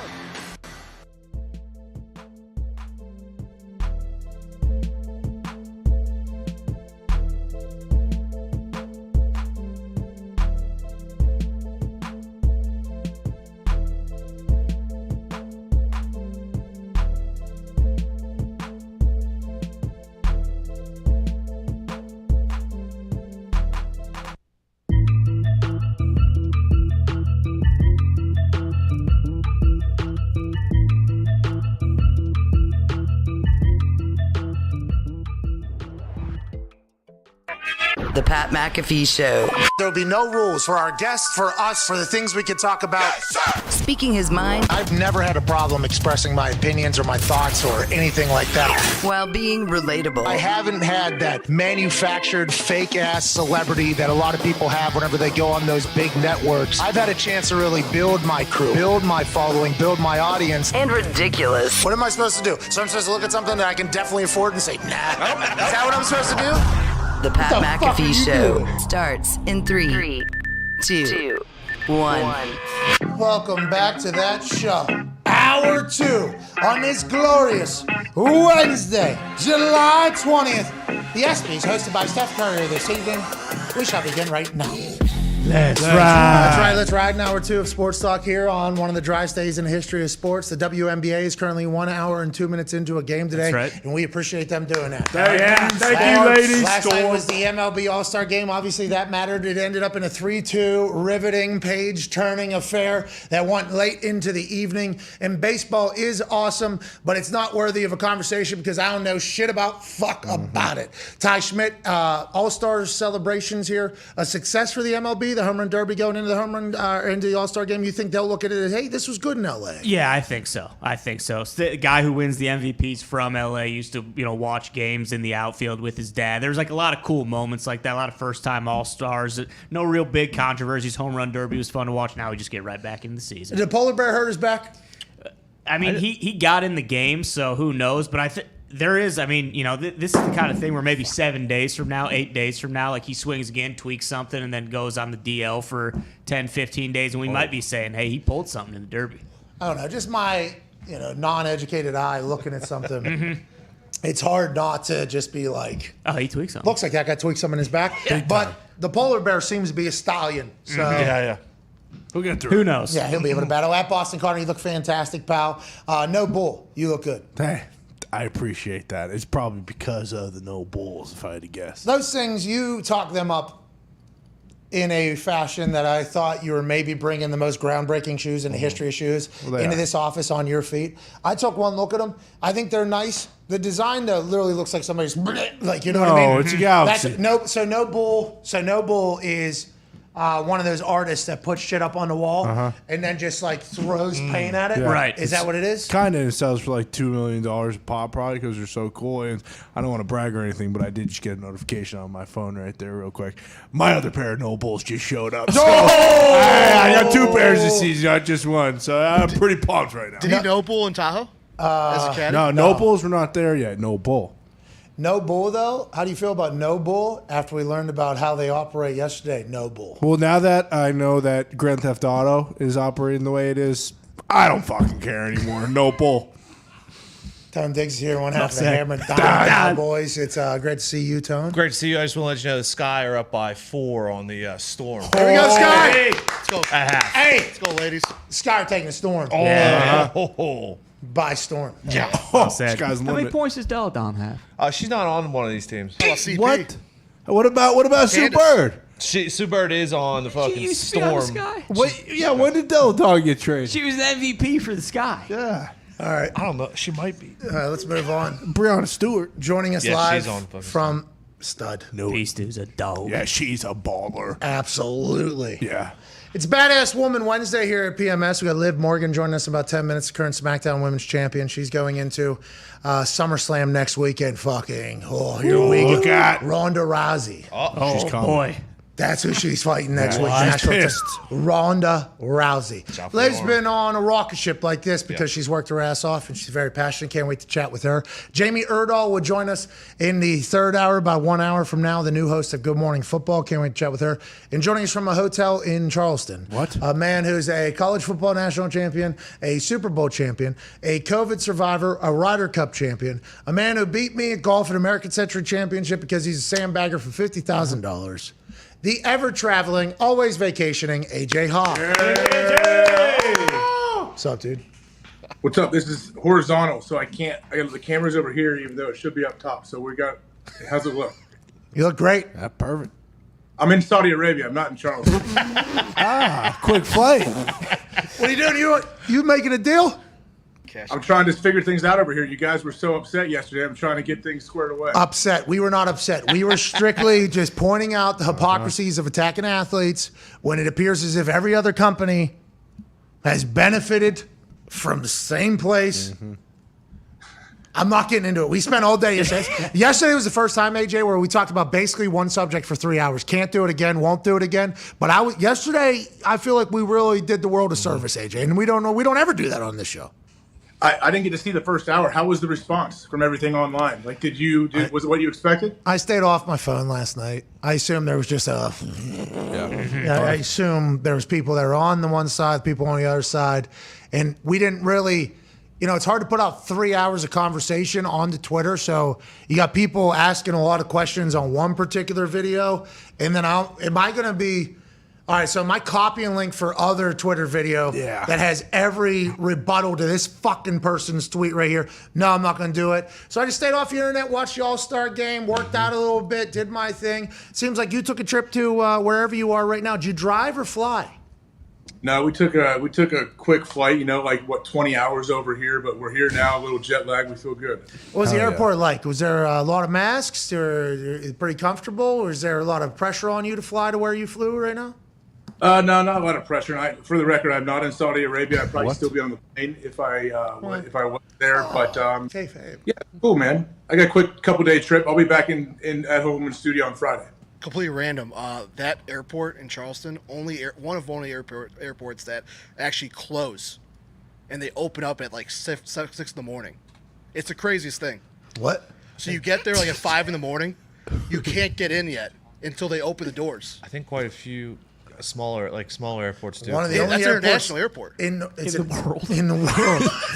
Yeah, do that. Yeah, but that was just quite a statement, what we're saying. That was quite a statement. Every airport I've been to is never closed. There you go. Okay, so only airport you've ever been to. Yeah. Yeah, okay, got it. I've been to a couple airports that aren't international, so that is quite a point there. Very weird. I've been to a couple airports where the person that checked me in was also the person taking the bags and the person waving the airplane down the runway. 5-tool player. Yeah, stud. Yeah. Absolute stallion. Had walk in, do TSA, like, oh, this is an interesting relationship with this person.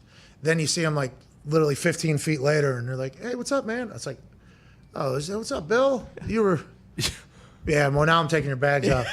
And then now I'm checking the plane, and now I'm going out there. There are some operations like that. I wonder how much COVID kind of took those out because there's no flights for a long time. Yeah, definitely a lot. I mean, there was that one airline, I think it was American, that had 12,000 unmanned flights at the beginning of July. How about them just booking flights as if they had full roster of employees pre-COVID. Like, yeah, we'll be able to just send out the same amount of flights. We have a real staffing issue for a lot of the planes and a lot of the people that work behind the scenes. Nah, fuck it. If you build it, they will come, right? Yeah, they will, but we won't be able to have, host them. We won't be able to. Nah, not a problem. Let's get all that money. And let's not refund the tickets, by the way. No. Let's hold on to that money and get them a new flight out there.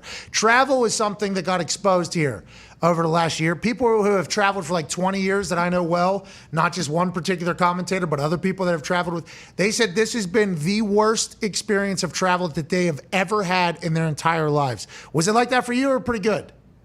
I mean, I have a little built-in tough adversity with travel with 4 young kids, obviously. So doing that is its own situation. But luckily, no cancellations or delays. My wife's been traveling a lot, and she's continued to travel this summer with work, and she's had tons of issues. Yeah, it's terrible. Everybody hates it. What do you guys got playing down there? You got noodling down there? I don't know. We actually went out on a sailboat this morning. They cruised us around and got to see all kind of stuff. So it's been pretty cool. Traveling with 4 kids. That's terrible. Yeah. It's not a vacation. You know that. Like, no one's relaxing, but we're creating memories, man. They're going to remember this for the rest of their life. Absolutely. Sailboat in the morning, Charleston? Kidding me? Yeah. How about, that's a very old city, too. Has an older feel to it while you walk around. I think they got cobblestone and they got old-ass buildings. A lot of colors on the What do you mean? buildings, The Civil War was started right here, Fort Sumter, bro.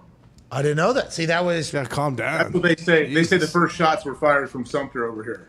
Oh, that was where they said, don't shoot until you see the whites of their eyes. Down there at Sumter? No. That was Bunker Hill. I think it was Community cannons. College. They shot cannons at the ships. It started in Boston. That was Bunker Hill. Pinch, you ask. Why is it called Beantown? Because we're just nasty at flicking beans. Hell yeah! I haven't heard that. No beans are safe. I had to guess. Flipping beans. Flipping beans. All right, let's dive into some sports. Will you be watching the ESPYs tonight with all the kids? Steph Curry plays host. It should be an incredible evening. Obviously, there will be a memorable speech tonight that will change the entire world. From who? Who? We don't know. That's the game. Yeah. Who's gonna? That I'm watching. You mean like Jimmy V? Like we're waiting for the Jimmy V speech? Like somebody's got to do that? Here we go. So you look back and you think about some of the moments through ESPY's history. There are some speeches that just captivate the entire world. And then there's a lot of speeches, just like most award show, where, trying to do one of those. Mm-hmm. And instead, you get the entire internet world going, oh, shut the fuck up. So there's going to be a lot less shut the fuck ups tonight and a lot more, hey, that was a very good speech. And I'm excited to see what Steph Curry does as the host, AJ.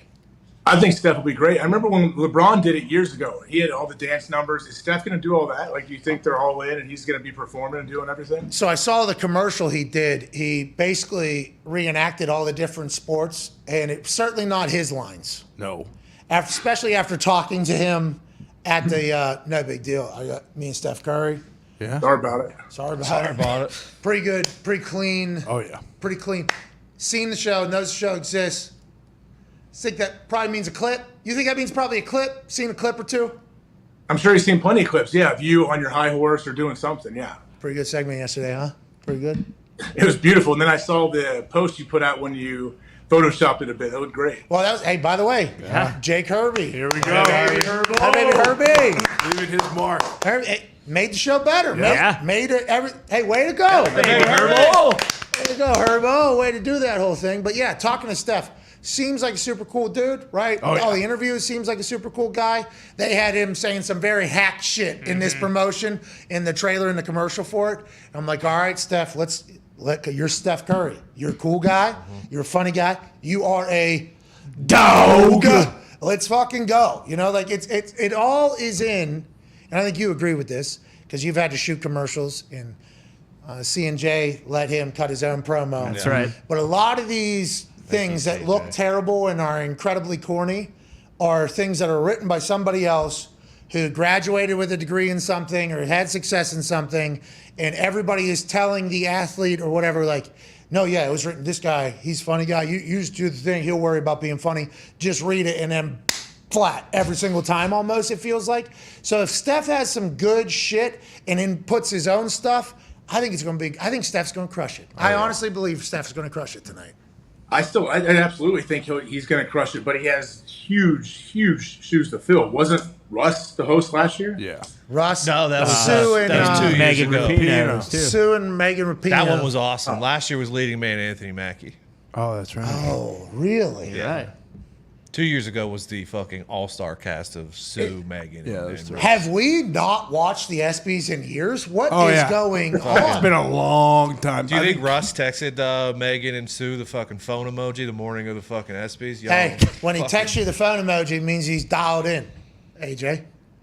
Yeah, Diggs let me. I was not aware of that until Diggs texted it to me an hour or two ago. So thank you. Well, you would have if you're in a group text. You know, Yeah. when you True. decide to leave. Son of a bitch. Because you need to I didn't- fly. Huh? I didn't mean to leave the group text. You know that. That- You have to hit 6 buttons Yeah. to remove Confirm it. yourself.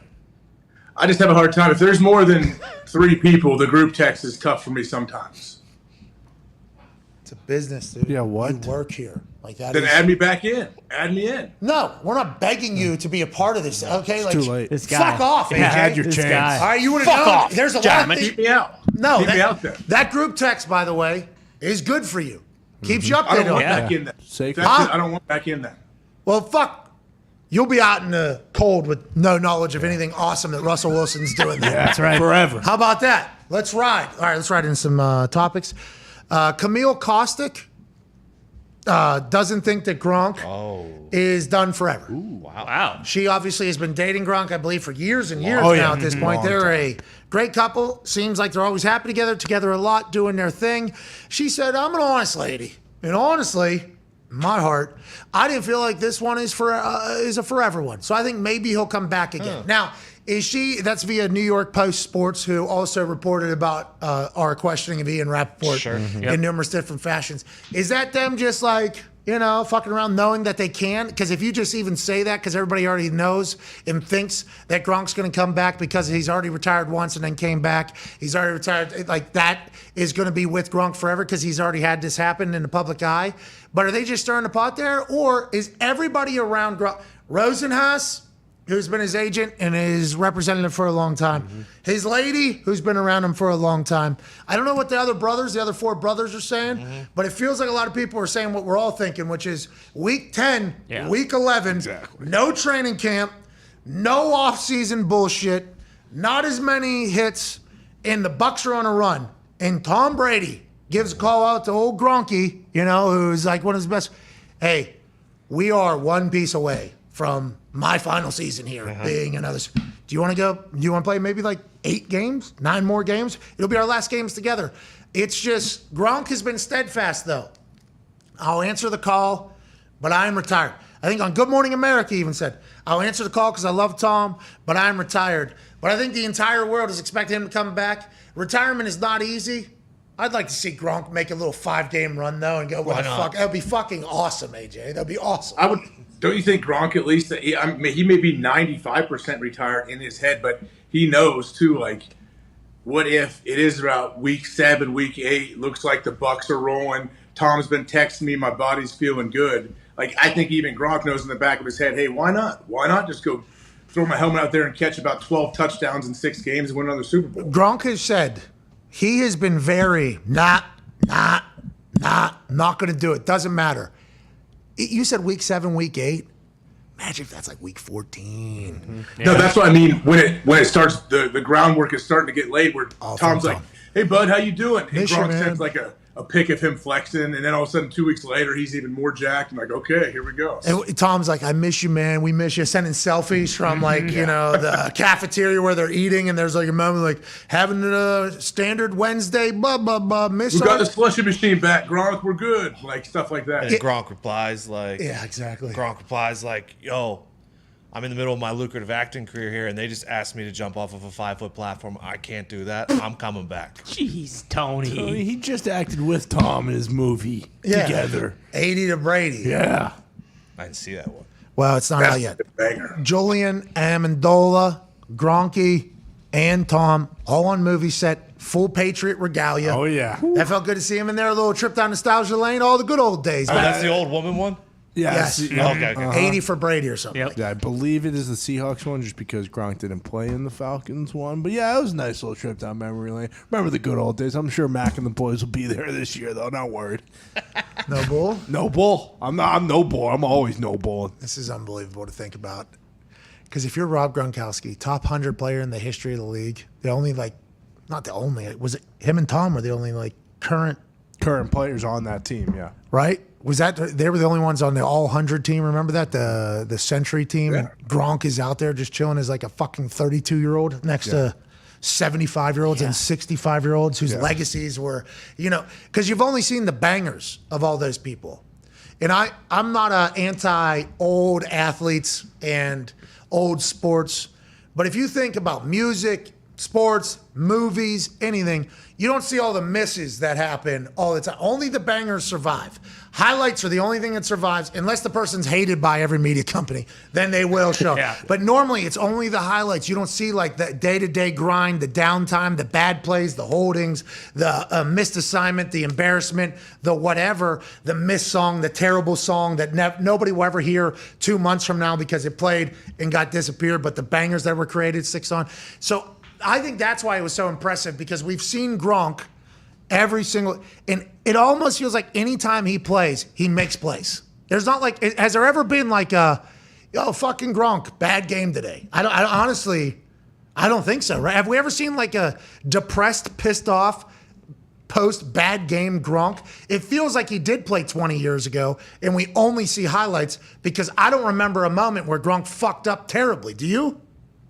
No, I don't remember a big drop or anything like that. And even if he doesn't have a bunch of catches, we know he's still a road grader in the run game too, because he's such a great blocker. So, yeah, he'll be back. He's got to come back. The only bad play I ever remember was the Miami end of the game when he was playing safety. Oh, yeah, that was a bad play. Terrible play. Never did it again. He had that knee brace on too, didn't he? And the elbow brace, I think, is the other one. He really, his lowlights are all just him getting hurt. It's never him missing a big play, because in every Super Bowl he's played in, he had 2 touchdowns with Tampa and Tom. He had the touchdown against Seattle right before the end of the first half, and then he set up the only touchdown of the game against the Rams in the Super Bowl. All the biggest games. Imagine him making that catch against the Giants.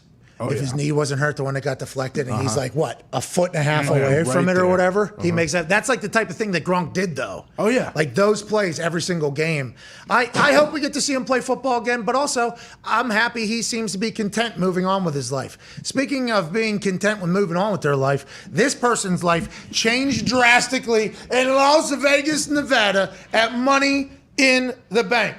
Oh, yeah. For those that don't know the WWE world, this lovely lady has been around the WWE for some time, ever since she was young. She's been through some things. She's battled through adversity. She's lost teammates. She's lost friends. She's gone to work. She's gotten better every single day, every single week. And now she is the women's SmackDown champion. And next weekend in Nashville, Tennessee, she will be battling the baddest woman on the planet, Ronda Rousey. Ladies and gentlemen, Liv Morgan. What's up, dude? Guys. Pat. What up? What's up, bro? Hey, how are you doing? You're fucking champ now. Is life different? I'm so thankful that we get a chance to interview you. You're crushing it all.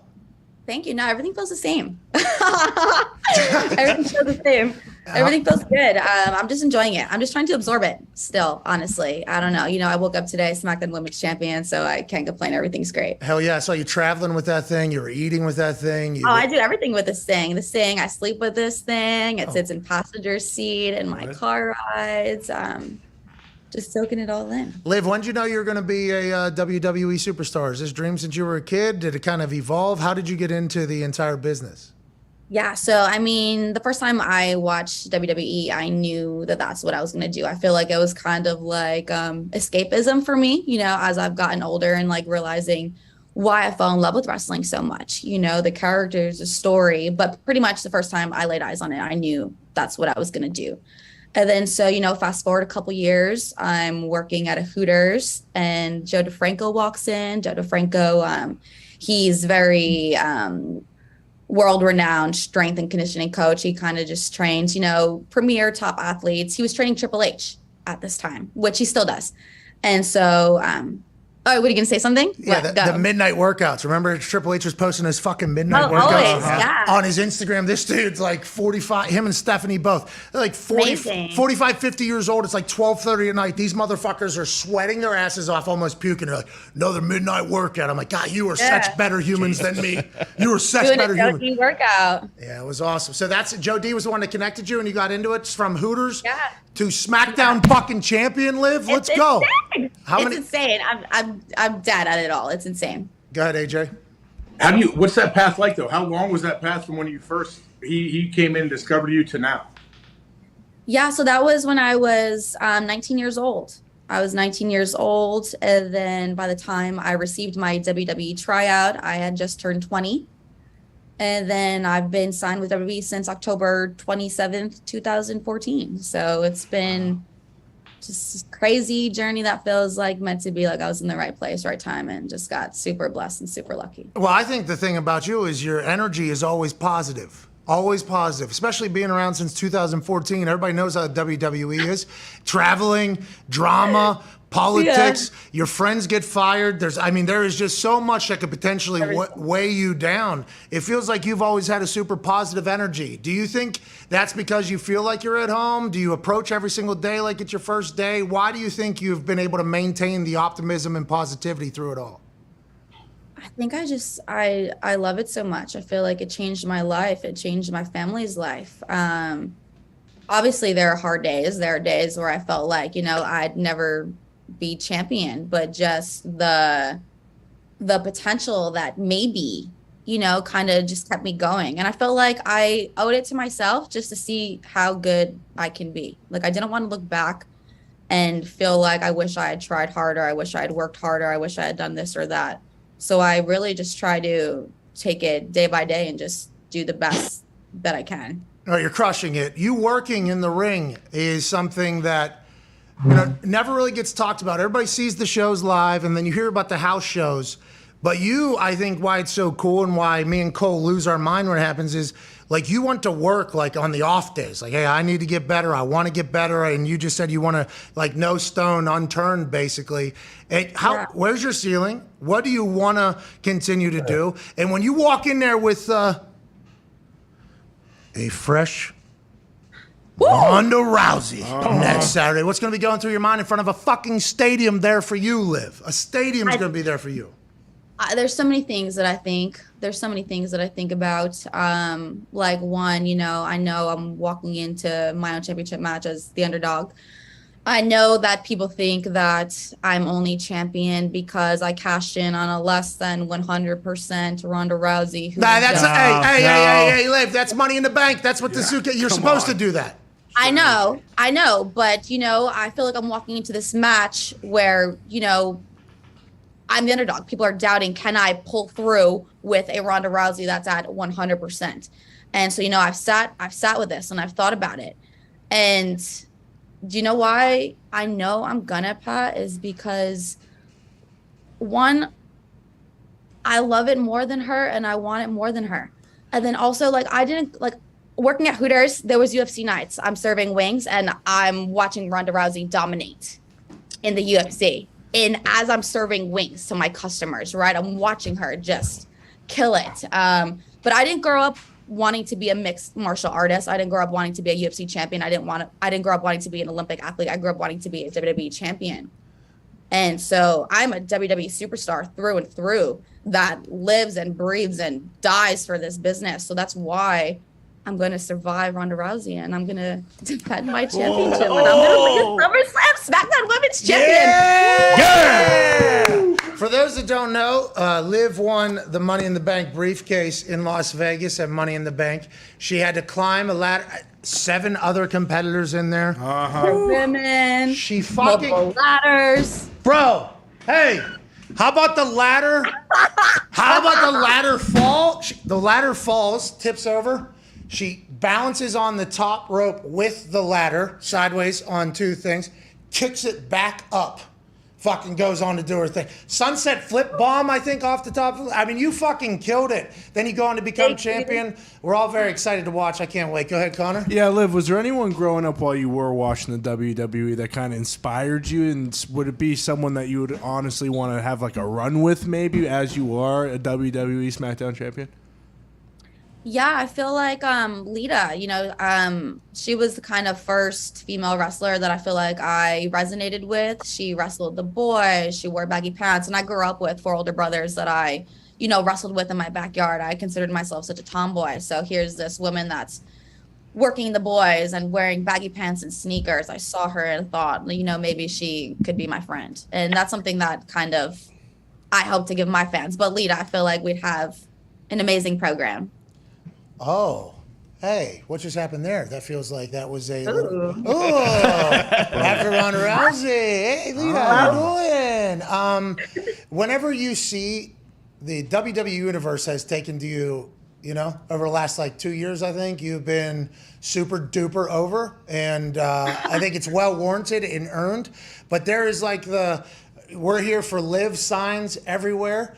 How was that just getting a chance to experience the fans that you have worked your ass off for, show appreciation for you? That had to be a pretty cool little moment for you that you're still in the middle of right now. But could you feel that? Did you know when that was starting to happen, and what was it like? Yeah, I feel like around Money in the Bank last year, leading into it, I remember I'd cut this one promo on SmackDown that was during commercial break, and they'd asked me, how do I feel going into Money in the Bank? And I just said, this is my time, how excited I was, and the crowd broke out, and you deserve a chance. And I feel like that was kind of the first time that I realized the support that I had. And then ever since then, it's kind of just elevated and taken this life of its own. But I just feel like it's because, the crowd knows me. They know my heart. They've been watching me do this the last 8 years without, any promise of anything, so they want me to succeed, and it's made all the difference. I feel like I wouldn't be in this position if it weren't for them. They've kind of made it undeniable for me. Oh, undeniable. You mentioned seeing Ronda Rousey fight when you were working and serving wings and stuff. Were you a fan of Ronda's, or are you a fan of hers now? Is it going to be weird to go against her again?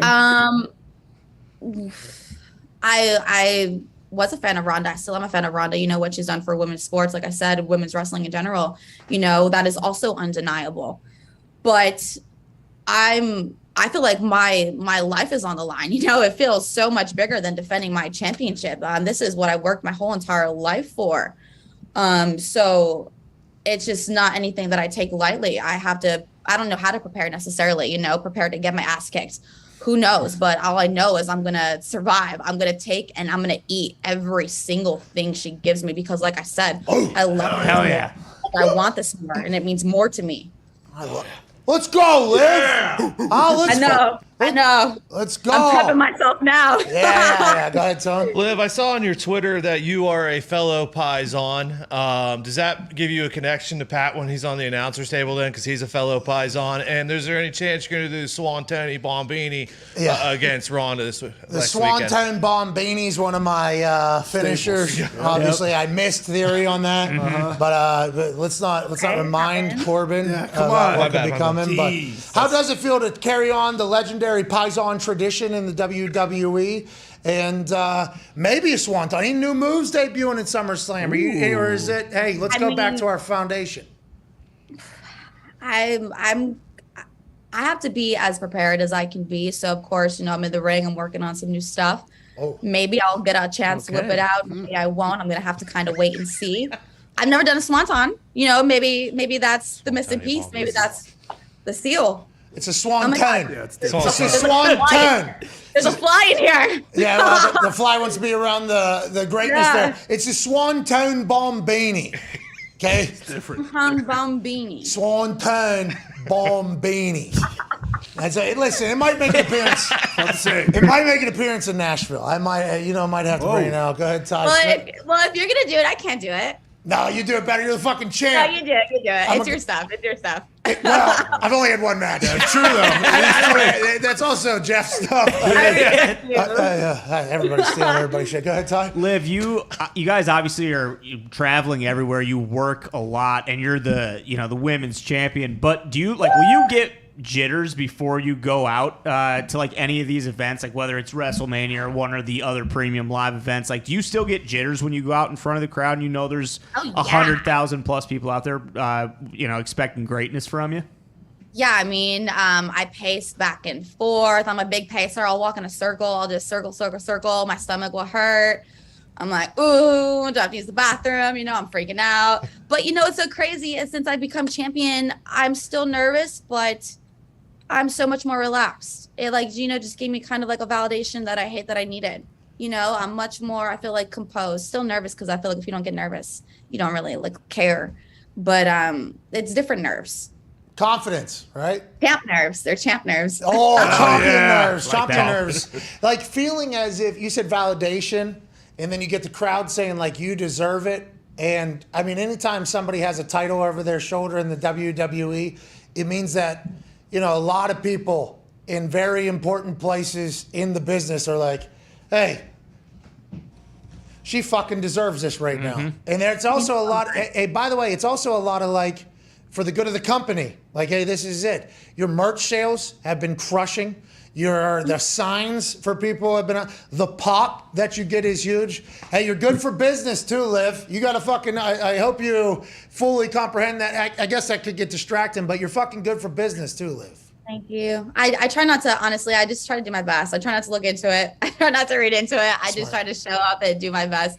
But it means so much to me because I kind of came up in an era where we were just kind of discovering the Four Horsewomen, and kind of feeling like I'm getting lost in the shuffle of these amazing women. And so, to not be a Four Horsewoman, to not be a generational superstar, to not have any famous friends or family, to just have done this just on, hard work. It means so much to me to kind of, be recognized. And I hate that for me. You hate that? Well, I don't want to, have to feel like I need to be recognized, but I totally did. Oh, here it is. Yeah. I got it. So it's kind of a constant inner struggle. Why do I need this? But I feel like I shouldn't need this. But then when you got it, you got excited about it. Yeah. Yeah, I understand. It happens to me every fucking day, Liv. Behind the glass, Nick has a question for you. Fellow Paisan as well here, huh? Fellow Paisan. Hey, Liv, speaking of being recognized, have you had a chance to meet the young phenom, Ezekiel? He's the younger brother of Elias. Yeah, I've come across him a couple of different times. It's crazy because his vibe, his aura. You ever seen them both together? Whoa, AJ! Shut up, AJ. There was that one interview they just done. They were together. Right. That was the first time I've ever seen it. Yeah, AJ. Haven't seen it since. But I don't know. Ezekiel kind of keeps his distance, so I just let him do his thing. Zeke's number one freak. So Zeke, she has seen Zeke. She's seen them Yeah, both. she's Yeah, seen them together. both at the same time. Yeah. That kind of puts hey, that sucks for you, doesn't it, AJ? Huh? She just kind of dunked on your face right there. Have you ever seen them together? Well, and Liv's like, yeah, I fucking did, actually. have. Yeah. Thank you for that, Liv. That puts a lot to bed. Let's go. They just did an interview together. Yeah, I know. Yeah, exactly. Hey, Liv, thank you so much for joining us. Good luck next Saturday. Good luck this Friday. Can't wait to watch what you do. And you're crushing it, dude. You should enjoy the hell out of it, and I hope you are. I am. Thank you. Thank you, guys. Hope you have a good day. Ladies and gentlemen, the champion, Liv Morgan. How do you feel about that? Like a fucking idiot? She just called him a mark. Eat shit, Mark. Exactly. I did hear it. Let everybody get their take. Let's get to a break. Thank you to Liv for joining us. She's, I assume, very, very busy with PR right now. Yeah. I assume. Yeah, it was awesome. Hey, Liv, would you want to have Liv on the show? What day? Wednesday. Yeah. Okay, cool. Thank you to the WWE PR for making that happen. Thank you to Liv for stopping by. That is a real thing. You should see the little kids at these shows. Like little. What do you mean? I brought them. I came to a premium live event and brought my kids. Believe me, I saw up close. They don't even follow it that close, but they were absolutely in awe, and they love Roman Reigns. Every one of them now too. Yeah, well, Travel Travel Chief. Chief. Yeah, Come on, good you chance, have 700 to. days. I mean, that makes sense. But like, when like Liv comes out, these little girls, the reactions in like the the awe. And I'm not around a lot of little humans. Man. It is. It's just a full, and that at that moment, there might be an inspiration that is set in a life that's changed. It's like it's a really cool thing to get to watch live every single Friday night. I'm very fortunate to do so. Bro, I've watched that firsthand. Like, my daughter loves basketball, plays soccer. She likes it. She loves basketball. We went to an Ohio State girls basketball game. The point guard, she's a stud. She's from Dublin. And like, it gave my daughter like legit confidence. Like, I could possibly do this. That's her dream, is to play point guard at Ohio State and whatever, continue to play. And now it's like a reality because we saw that girl play and that girl coached her at camp. So believe me, it is super powerful. Hey, your daughter's smacking wood or whatever on defense side of the ball? Hell yeah. She's trying to. I hated playing defense. So luckily she plays harder on D than I do, but she'll get her shots up. She'll get up 25 shots in a game. There it is. All-time leading tackler in the history of the Green Bay Packers. Hates playing defense, but defense in basketball is terrible. I hate playing defense. You prove to me you can hit a 3-point shot. That's what you got to do to me. Yeah. What happens if you can? Then prove it. You can do it over and over and over again. The constant bend. It's tough. And then exposure. You can get got in basketball. Anytime. Bad. And me making fun of you for hating defense, I don't think I've ever once tried on defense in a pickup basketball game. Ever. No. Ever. Actually, full conversations before games. What's your style? You trying? Well, I haven't played in a few weeks or whatever. Okay, well, this ain't my fucking guy. Somebody got him. He's the same exact size as you. No, this guy's built different than me. What are you doing? You shooting threes? Yeah, I'll probably shoot threes, hang out. All right. Perfect. Sounds good. I got this guy. Yep. This is my guy right here. So it's a little different, I guess, whenever it's actually competitive and for a league and potential scholarship and stuff like that. But I do like the fact that she has mentors and people to look up to outside of her own father on both ends of the court, AJ. Yeah, they need stuff outside of kids don't listen to their parents, so they need other people. Is that real, Ty? You heard that? A little early for that, but we'll find out. Is she listening? At what stage does she start listening to the show, Sloan? All she does is eat and sleep right now. She's not doing a whole lot else. So. Got a lazy kid. Or lack thereof. Are you worried about work ethic? Is one of these millennials? Is this the alpha generation? What is this? Oh my God. Do we know what generation? I haven't looked into that yet. I'll have to do that. I think it's the alpha. Okay. That's a good generation to be in. Hey, AJ. Pass on to that generation. Remember that? I do remember that. Yes, I do. But are you sure you're not in the alpha generation? Alpha checks out. Wow. Let's go. That generation's going to stink. That's a great. I don't know. I think that generation's going to do it. The next one's going to be tough. That generation's going to do it. Because hard times, soft asses, strong men. Huh? Yeah, soft times. Hard heads equals soft asses. Nailed. Soft times, bro. Coach JB. Yep. So alpha will be. Yeah. I got some. Not doing it. We did it yesterday. I was about to say I have a source. But you didn't see the breaking news in Live. What? Oh. Not Live Golf. Live Golf, not Live Morning. There's other overseas breaking news. What happened? A certain trick shot team is under some fire. Who? Jabberwockies? Zito just said something in my ear, but I don't know. Yeah. Zito is Zito. Dude perfect. Okay, yeah. I trust. Yeah. That's what Zito just said in my ear. Dude perfect. Actually? I think that's exactly my reaction. I think they're sponsored by Cutter, and people are not happy. Dude Perfect's taking Cutter money. Wait, Cutter the gloves or Cutter the country? The gloves would be awesome. Cutter the country. Dude Perfect is in bed with Cutter? Just real quick, are all these people that are mad from them. All these people that are mad at Dude Perfect not going to watch the World Cup? Because then...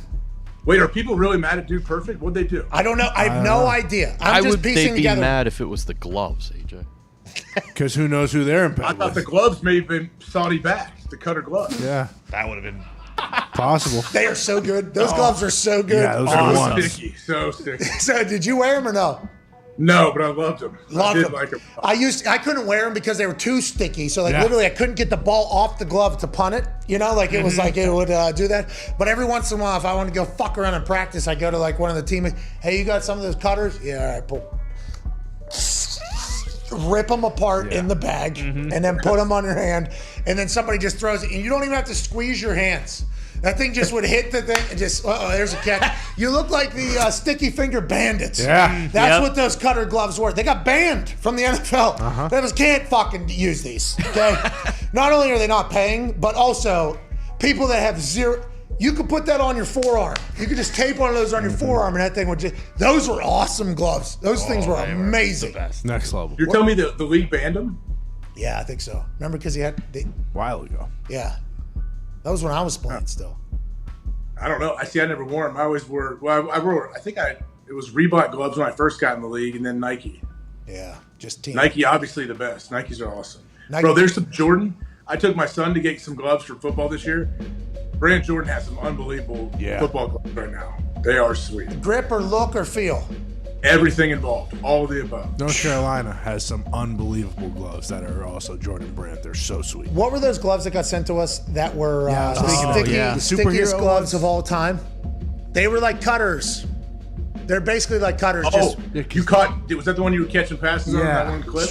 Now, I will say, without the cutter or the I can do that catch whenever. All right, now I had to catch like thousands of balls like this for holding, so hands pretty good, pretty solid.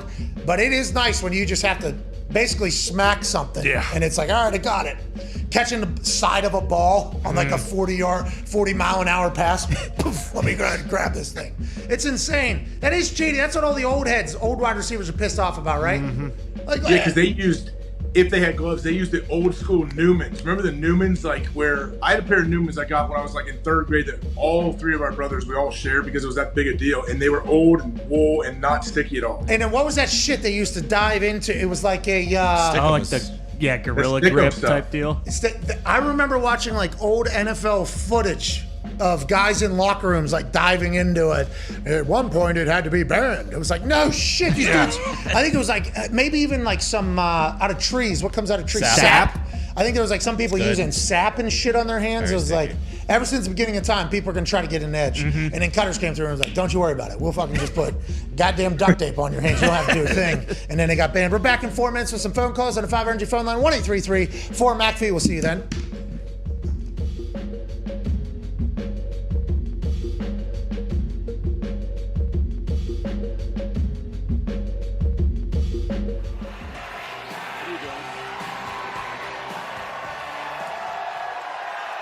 Hook 'em. 1 week ago, a low-life scumbag named Bomb-Ass Corbin stumbled his bitch ass over to the commentary table and let the world know that apparently he doesn't love the way I do my job. Match Flow is sponsored by Progressive, a triple threat of protection with home, auto, and more. Months of brutal attacks have all come down to this. Madcap and his former employer, Happy Corbin. Who'll get the last laugh? If you lose, you're embarrassed and actually laughed out of the arena.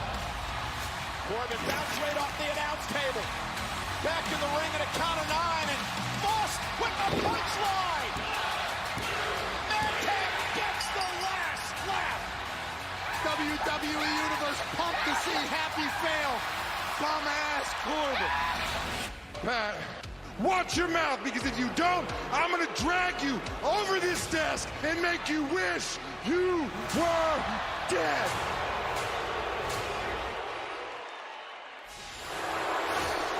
Bum-ass Corbin said that if we were to get into that ring together, I would wish that I were dead.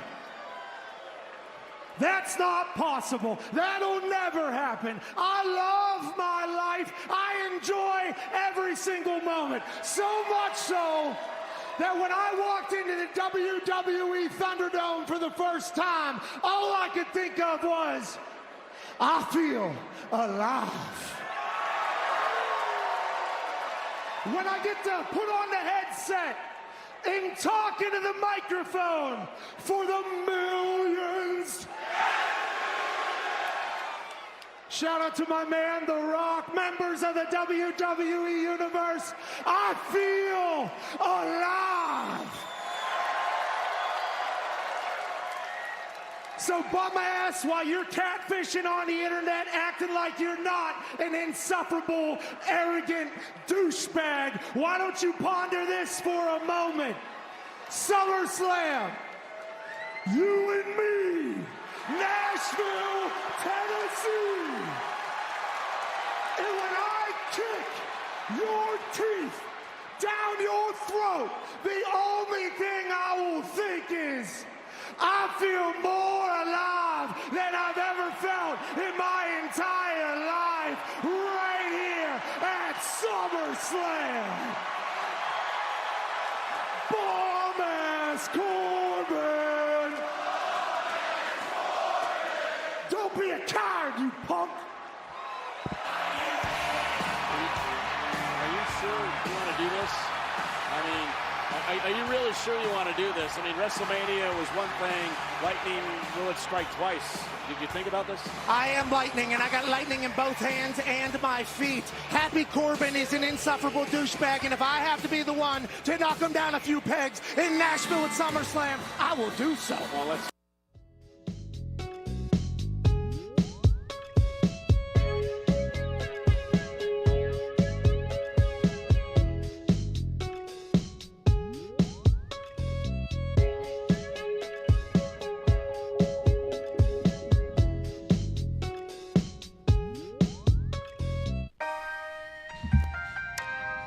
As you get older, testosterone production begins to naturally decrease in the body. For most men, it begins around the age of 30, and testosterone production declines by roughly 1% per year. Jeez. That's why our friends at Roman have a new supplement designed to support testosterone production. Roman is offering $15 off your first order and free 2-day shipping at getroman.com/Pat.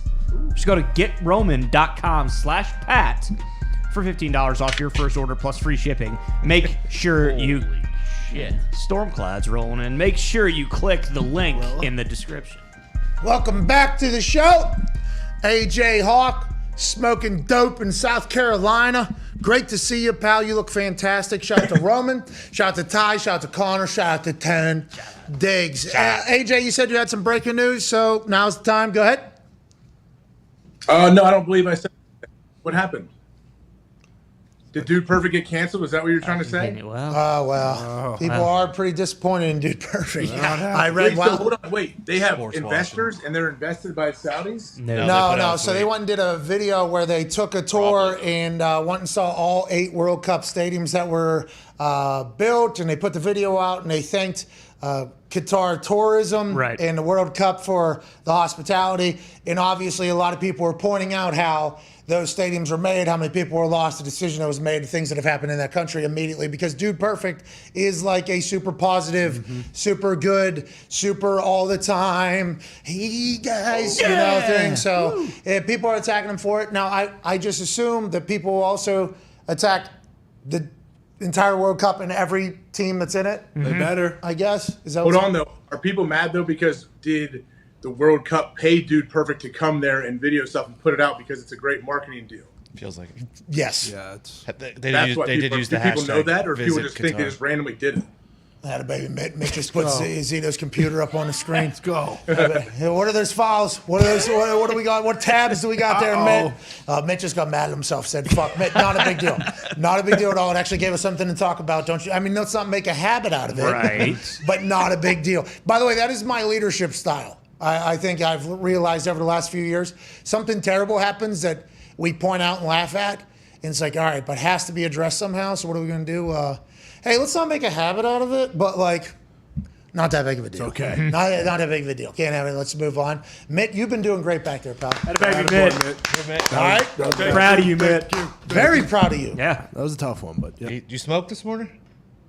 Actually, no, I did not. Good. Smart. Good. No more. Don't talk yourself into us having to say, "Oh, Mitt, shut the fuck up." You know, like immediately. But what do you mean though?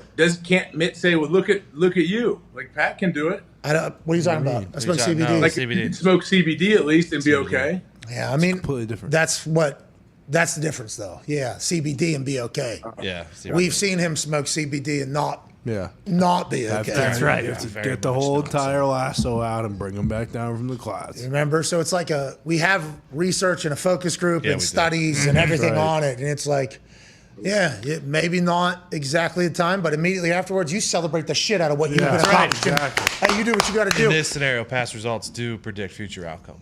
Yep, and past results will indicate how we will treat the thought of somebody doing something again. Bingo. Well said. Perfect. Thank you.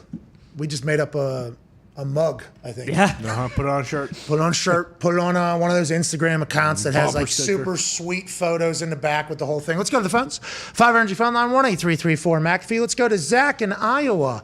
Zach, what's going on, pal? Hey, how's it going? Happy Badass Woman Wednesday, guys. Hey, happy Badass Woman Wednesday to you as well. What's going on, man? I'm a big Colts fan, Pat, and I wanted to ask you, man, one of the things I always talk to my friends about is how good of a GM we have, how awesome this team Chris Ballard has put together, and I want to know how we're, I don't know how many years in of having one of the worst wide receiver cores in the NFL, and we can't make a fucking move. So I saw Alec Pierce on the show.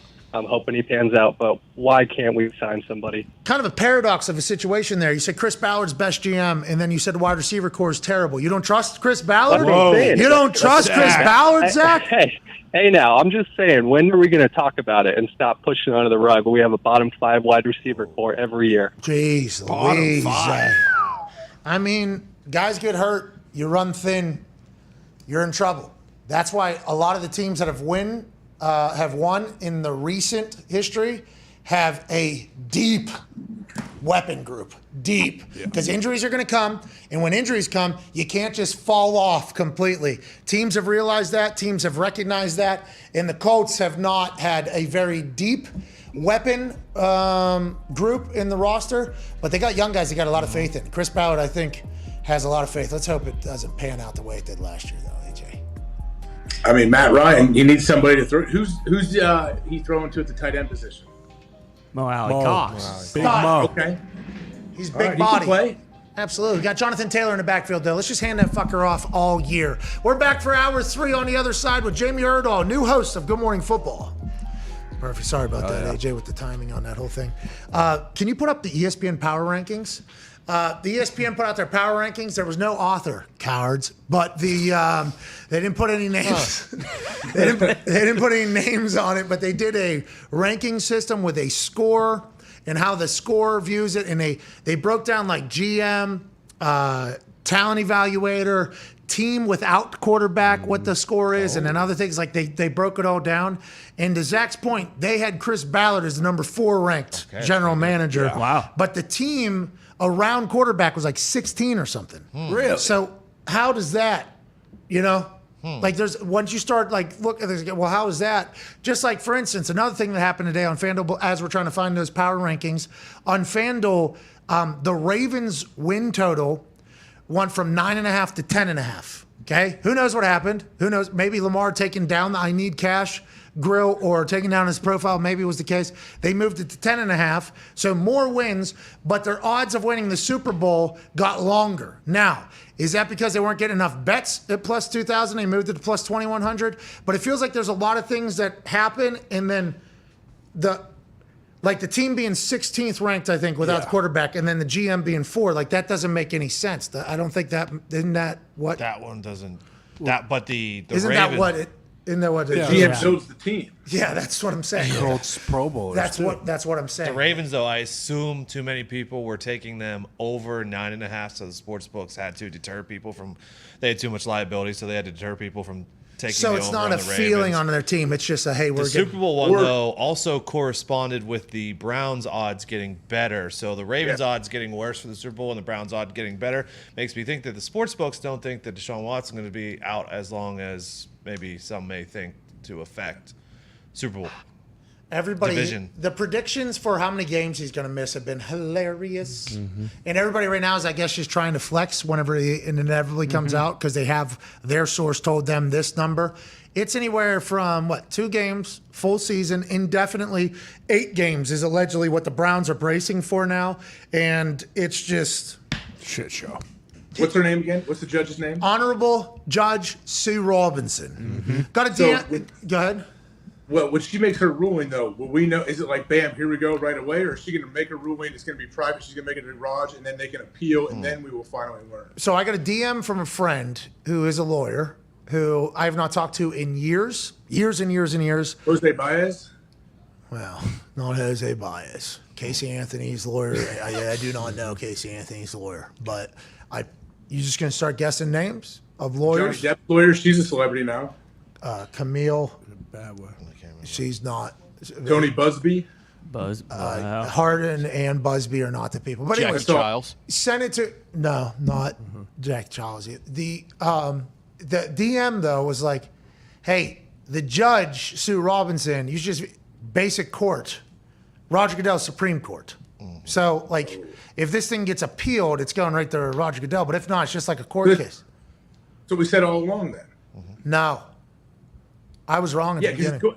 No matter what happens, Deshaun is going to appeal it if it's any games, though, right? Well, the original comment was that they were trying not to have in a full appeal process, right? Yes, there's a report that if it was 6 to 8 games, there'd be no appeal because the NFL wants this to be done, and so does Watson. Then there we go. Then that's it. Then that's going to happen then because they're going to work on, hey, we want to make sure we get this. When we do this, it's over. We don't want it dragging on for another 3 months. So, yeah, if they go, I would guess 6 to 8 games then. This has been a year and a half, 2 years worth of stuff. And I think it feels as if they're softening, like the media right now is softening like expectations a little bit, like throwing out the weather balloon, as they say. Yeah, well, hey, let's maybe 4 games. 4 games? What do you want? 4 games for the last year and a half with full New York Times articles happening and one of the biggest cases in alleged allegations in the history of this type of thing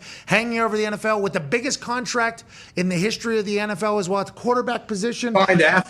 Signed after the accusations came as well. That's what I'm saying. I mean, this is the Honorable Judge Sue Robinson has a lot on her gavel, but I think it will be her ruling is the ruling. And then if there's an appeal, we'll hear. Will we hear from her? Why and how? I think that's the new question that I have. So there was a report 2 days ago that if it's a year suspension, he will sue the NFL. But yesterday, a reporter said that they texted Deshaun's attorney, and his attorney said that he didn't. If that's true, he hasn't heard about that. But who knows if that text was real or not? I mean, we know nothing, AJ. We know nothing anymore. We will find out whose sources were legit, I guess, after Sue Robinson's ruling comes out. Who had the best relationship with somebody who had the best relationship with Sue Robinson? Because allegedly she's the only one that's making the decision. So everybody's sources, unless they're directly out of Sue Robinson's camp, I don't think it fucking matters is what everybody's been trying to say in this one. Yeah, and it was floated out there if Deshaun was to give back the money he made last year to the Texans, then that would be kind of like a suspension. Time served. Exactly. All right, we got hour 3 on the other side here. We got about 35 seconds until then, AJ. You're breaking news or what? Well, how much money would that be that he'd pay back to the Texans? I'm not sure. We'll dive into it next hour, which starts now. The Pat McAfee Show. There'll be no rules for our guests, for us, for the things we can talk about. Speaking his mind. I've never had a problem expressing my opinions or my thoughts or anything like that. While being relatable. I haven't had that manufactured fake-ass celebrity that a lot of people have whenever they go on those big networks. I've had a chance to really build my crew, build my following, build my audience. And ridiculous. What am I supposed to do? So I'm supposed to look at something that I can definitely afford and say, nah. Is that what I'm supposed to do? The Pat McAfee Show starts in 3, 2, 1. Welcome back to that show. Hour 3 of this exhilarating Wednesday, July 20th. Badass Woman Wednesday begins now. That's right. Right.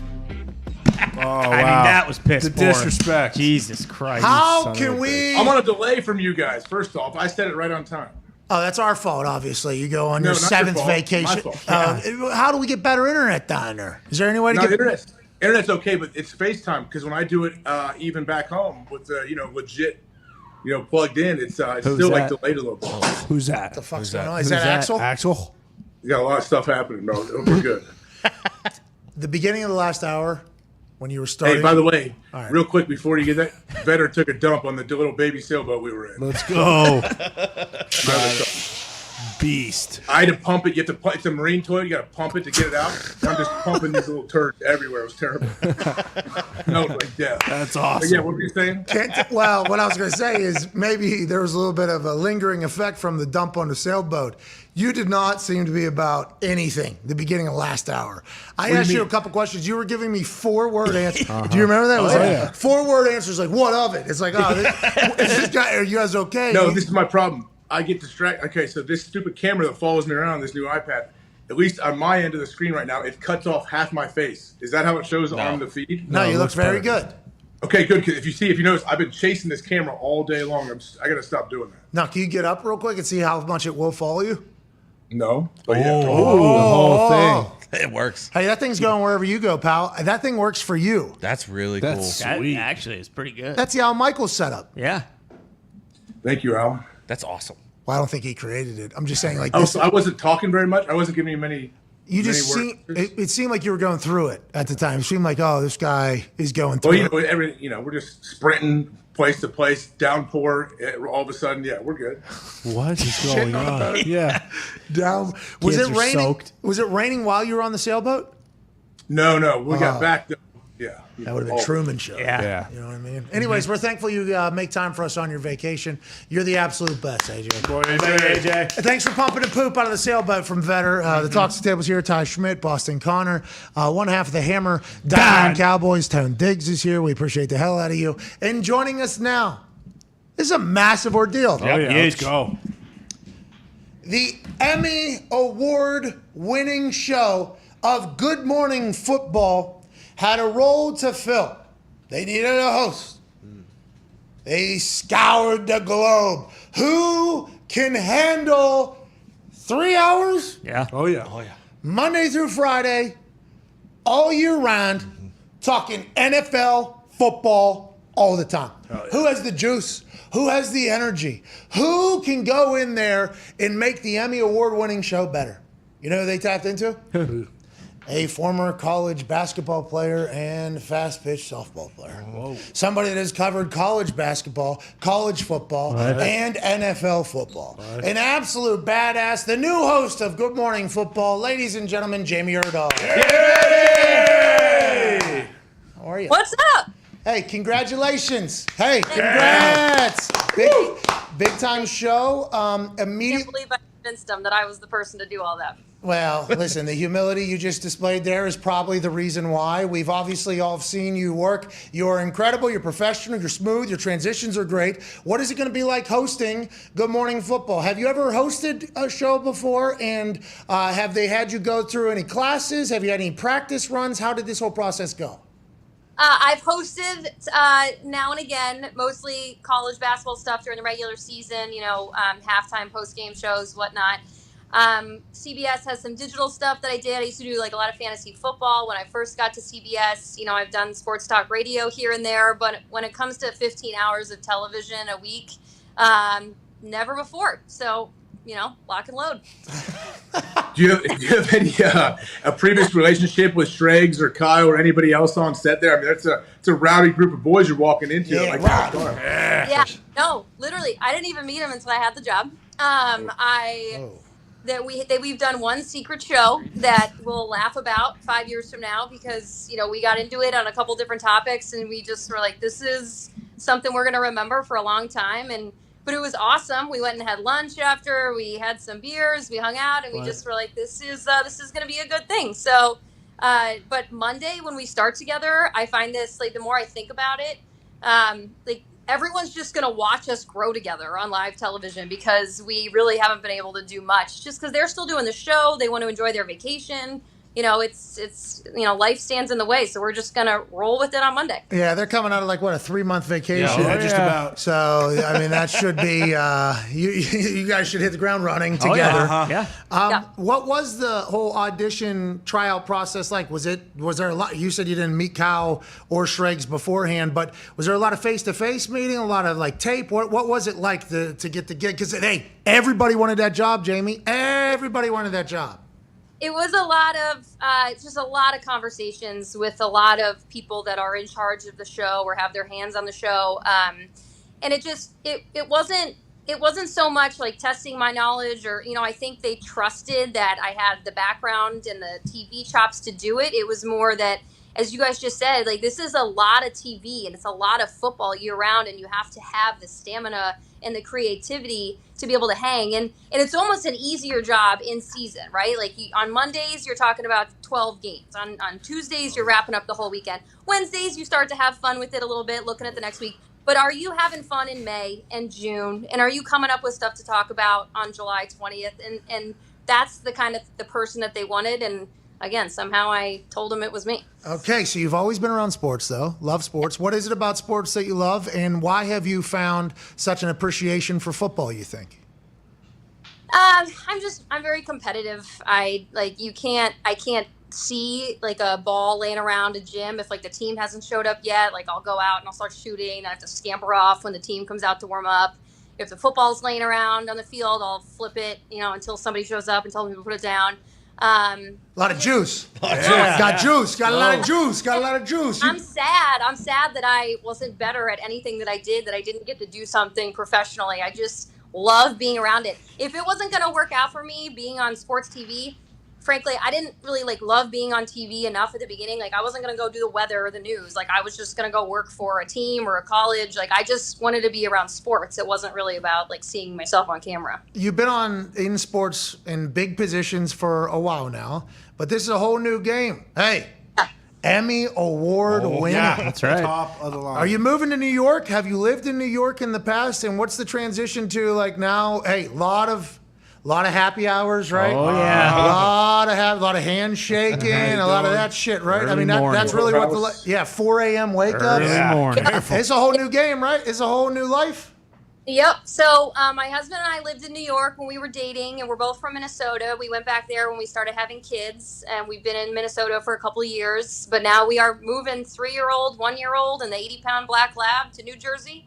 And we bought a house in New Jersey, and that's where our home base is gonna be. And I'm gonna go to the city every day at 4:45 and hang out with some of the investment bankers, I guess, on Wall Street. And it's awesome. But really, the blessing here is that I don't have to travel anymore, which is amazing to say around my kids. I told my 3-year-old I get to put the suitcase away, and that's fantastic. And I get to put my kids to bed every night, so it's great. Hell yeah. What is is your husband excited about the move, and what's he going to be doing in New York? Yeah. So his company is based in New Jersey. It's just great for our whole family. Like in football season, last year, for example, we saw each other on Sundays, maybe. We passed each other in the airport on Thursdays. We were on the road constantly. And so this move, while it's fantastic professionally, it really fits our family because now he gets to just go to his office. I'm sitting in his office right now, actually. He gets to go to his office, and I bum off his Wi-Fi because we're living in an apartment right now in the middle of New Jersey. It's not good for all the close quarters. But we all get to be under one roof again, which is great. What's the quote on the wall there in your husband's office? And have you learned anything about him since going in there and fucking working from there? It's, if you're going to be a bear, be a grizzly.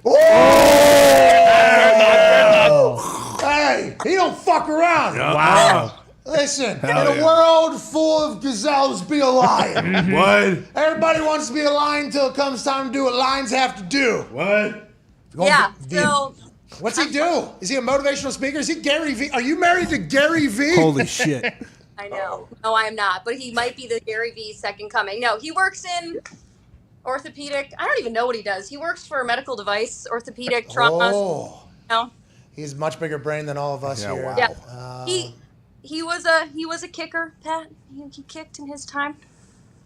For the brand, big brain guy. Motivator. Let's fucking go, pal. Okay. Hey, tell him I said hello and I appreciate his service to the game. And also the quote in his office. So every day he walks in there and he's like, I ain't no bitch, man. Let's ride. Let's go, dude. Did you have to, let's ride. Did you have to do any of the segments that they do? Like, if you had to pick a snack that described Tyreek Hill the best, and your life with this. Did you have to do any of the segments that they get very creative with the segments? That's an excellent segment. I think that one.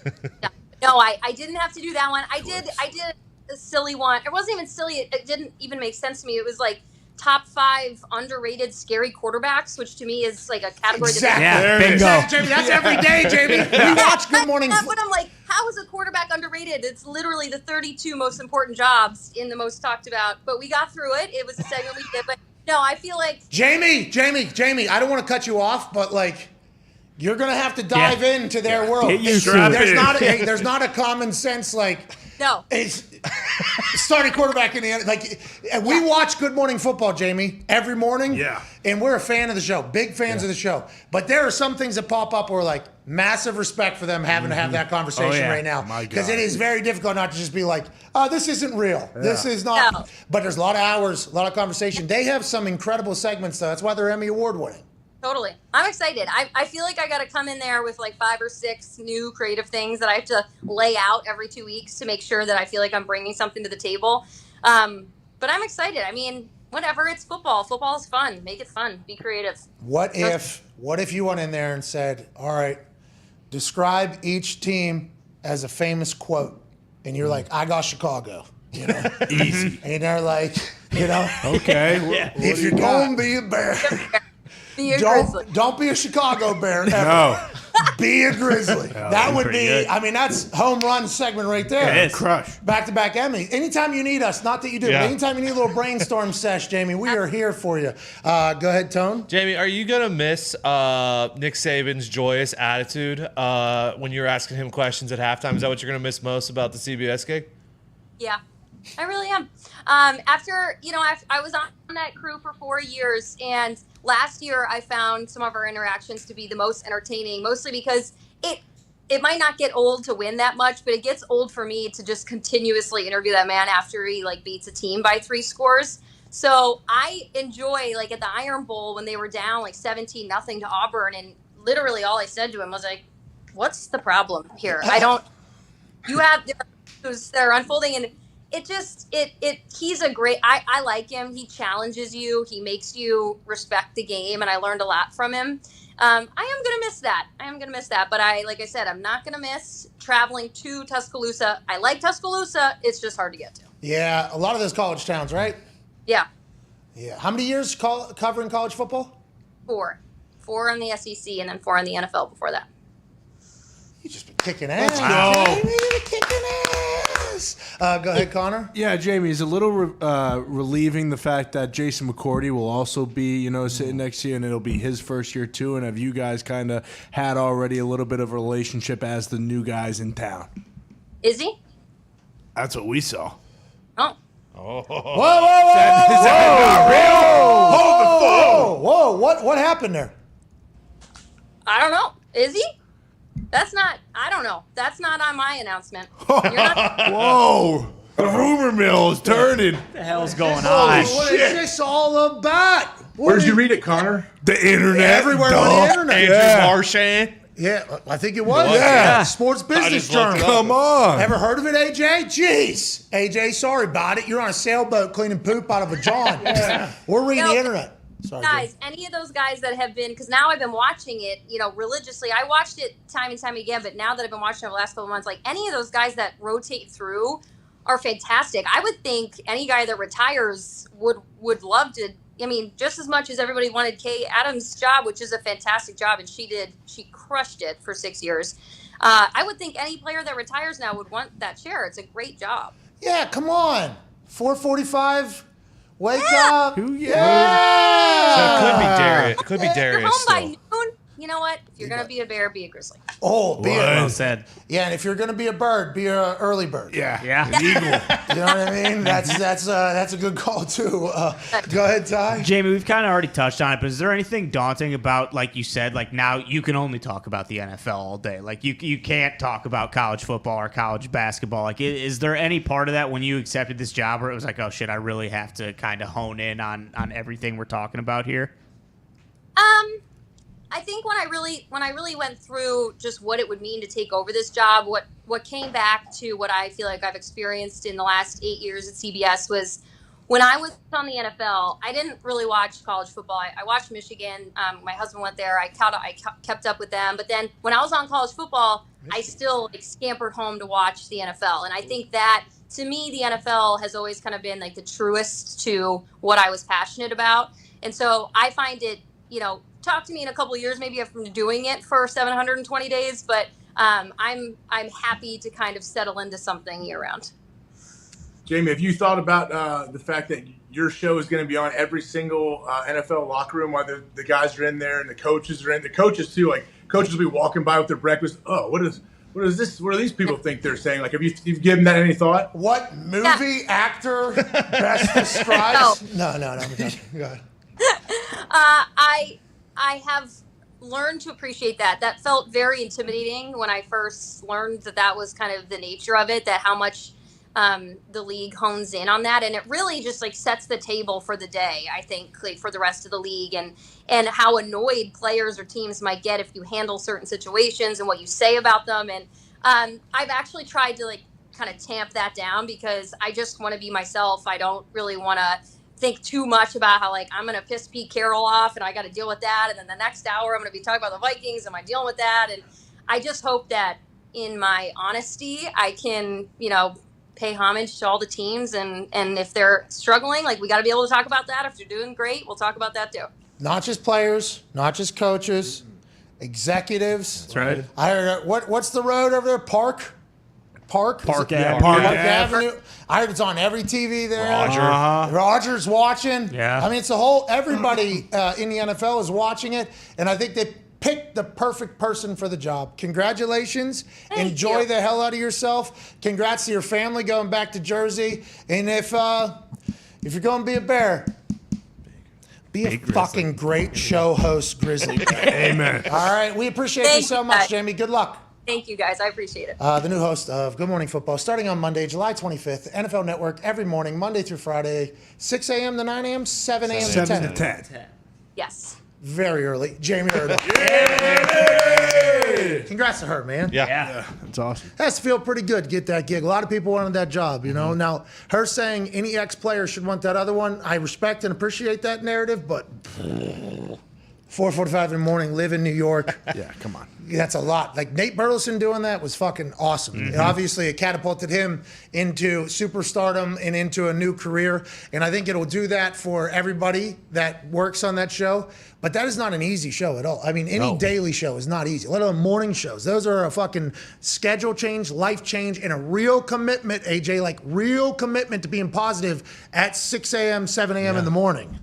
Well, they're very, very positive show. But going back to the whole McCourty situation, what happened there? What's going on? Is it not official? What's happening? Jamie was broken, though, too. Remember, that was broken on the internet like a week beforehand. I think we had Schrager on the last time he's ever been on the show. Right. And we talked to him, and he said, "Is that what you heard?" I didn't hear. So I think they're like under a strict outside. We'll break the news when we. So the show starts in 5 days. The new show starts Monday. Yeah. Yeah. So maybe they're breaking the news.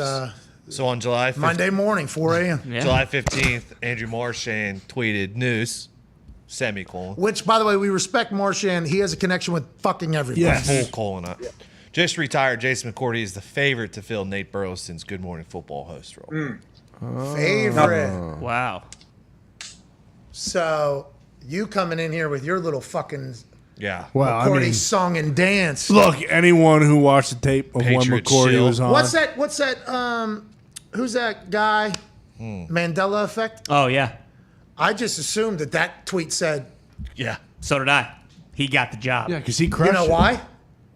No, it's not my fault. Because this guy. It's not my fault. It's feels because like he did It so feels like goddamn it's this good. guy's fault. You should have heard him. Just like McCourty's got the job. Of course, Done McCourty's deal. got the job. McCourty's got the job. It's awesome. And were we on vacation whenever that tweet came out? July 15th, I think so. Yes. Was I on a little bit of? And he called you. He FaceTimed you and said, He "Hey, did? you see McCourty got the Good Morning Football." host." Well, I read the tweet as well. I just forgot what it said.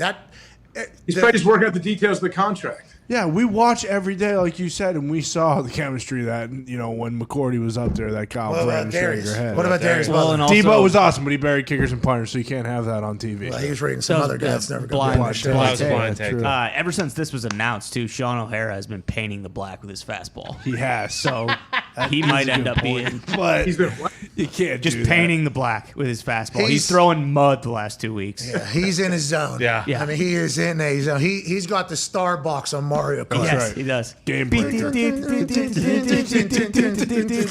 right, let's get to a break. Let's get to a If break. Kyle and Shregs ever leave, two perfect fill-ins is our power ranking boys. Fucking Hanzus and fucking. Oh, Matt Moneymaker. Money, yeah.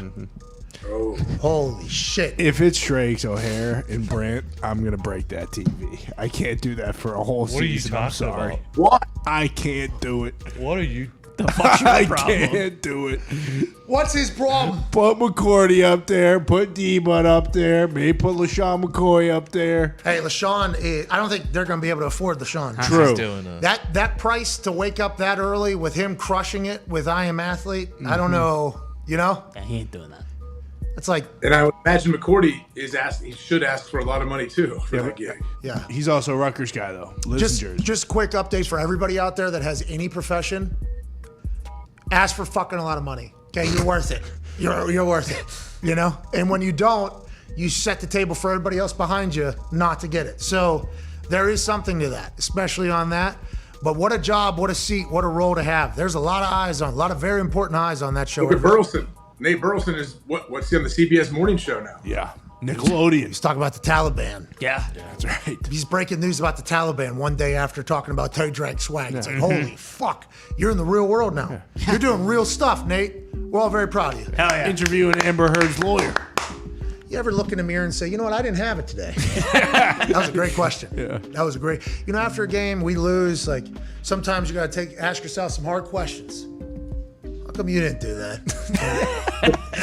And it's like, oh shit. Unreal. That thing went trending in the real world. Say, dude, Barry's person. It's like, great question, Nate. What if Nate's the next fucking Barbara Walters? That's some chance. Possible. Let's go, Nate. Gangster's Paradise in the background as the song for that question, too. It was so good. It's just a shame we're never gonna get a end of season wrap-up rap.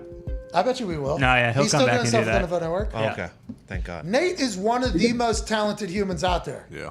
Rap, And act. he's super nice, like positive, fun dude. So there's a reason he's, gone so quickly to the top, I feel like. him doing the real world stuff Yeah. is just, because I don't pay attention to that place much. So it's like that would be moving to another planet if I was to do that. But him asking that question, I thought it was just pretty casual shit talk almost.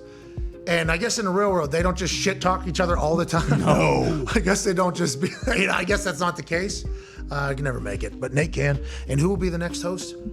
We know Jamie Erdahl is one of the chairs. We know Kyle Brandt, who looks better than ever, has juice, and delivered the Buffalo Bills draft pick promo in beautiful fashion with a buffalo wing that had been sitting in his pocket, I guess, for 2 days.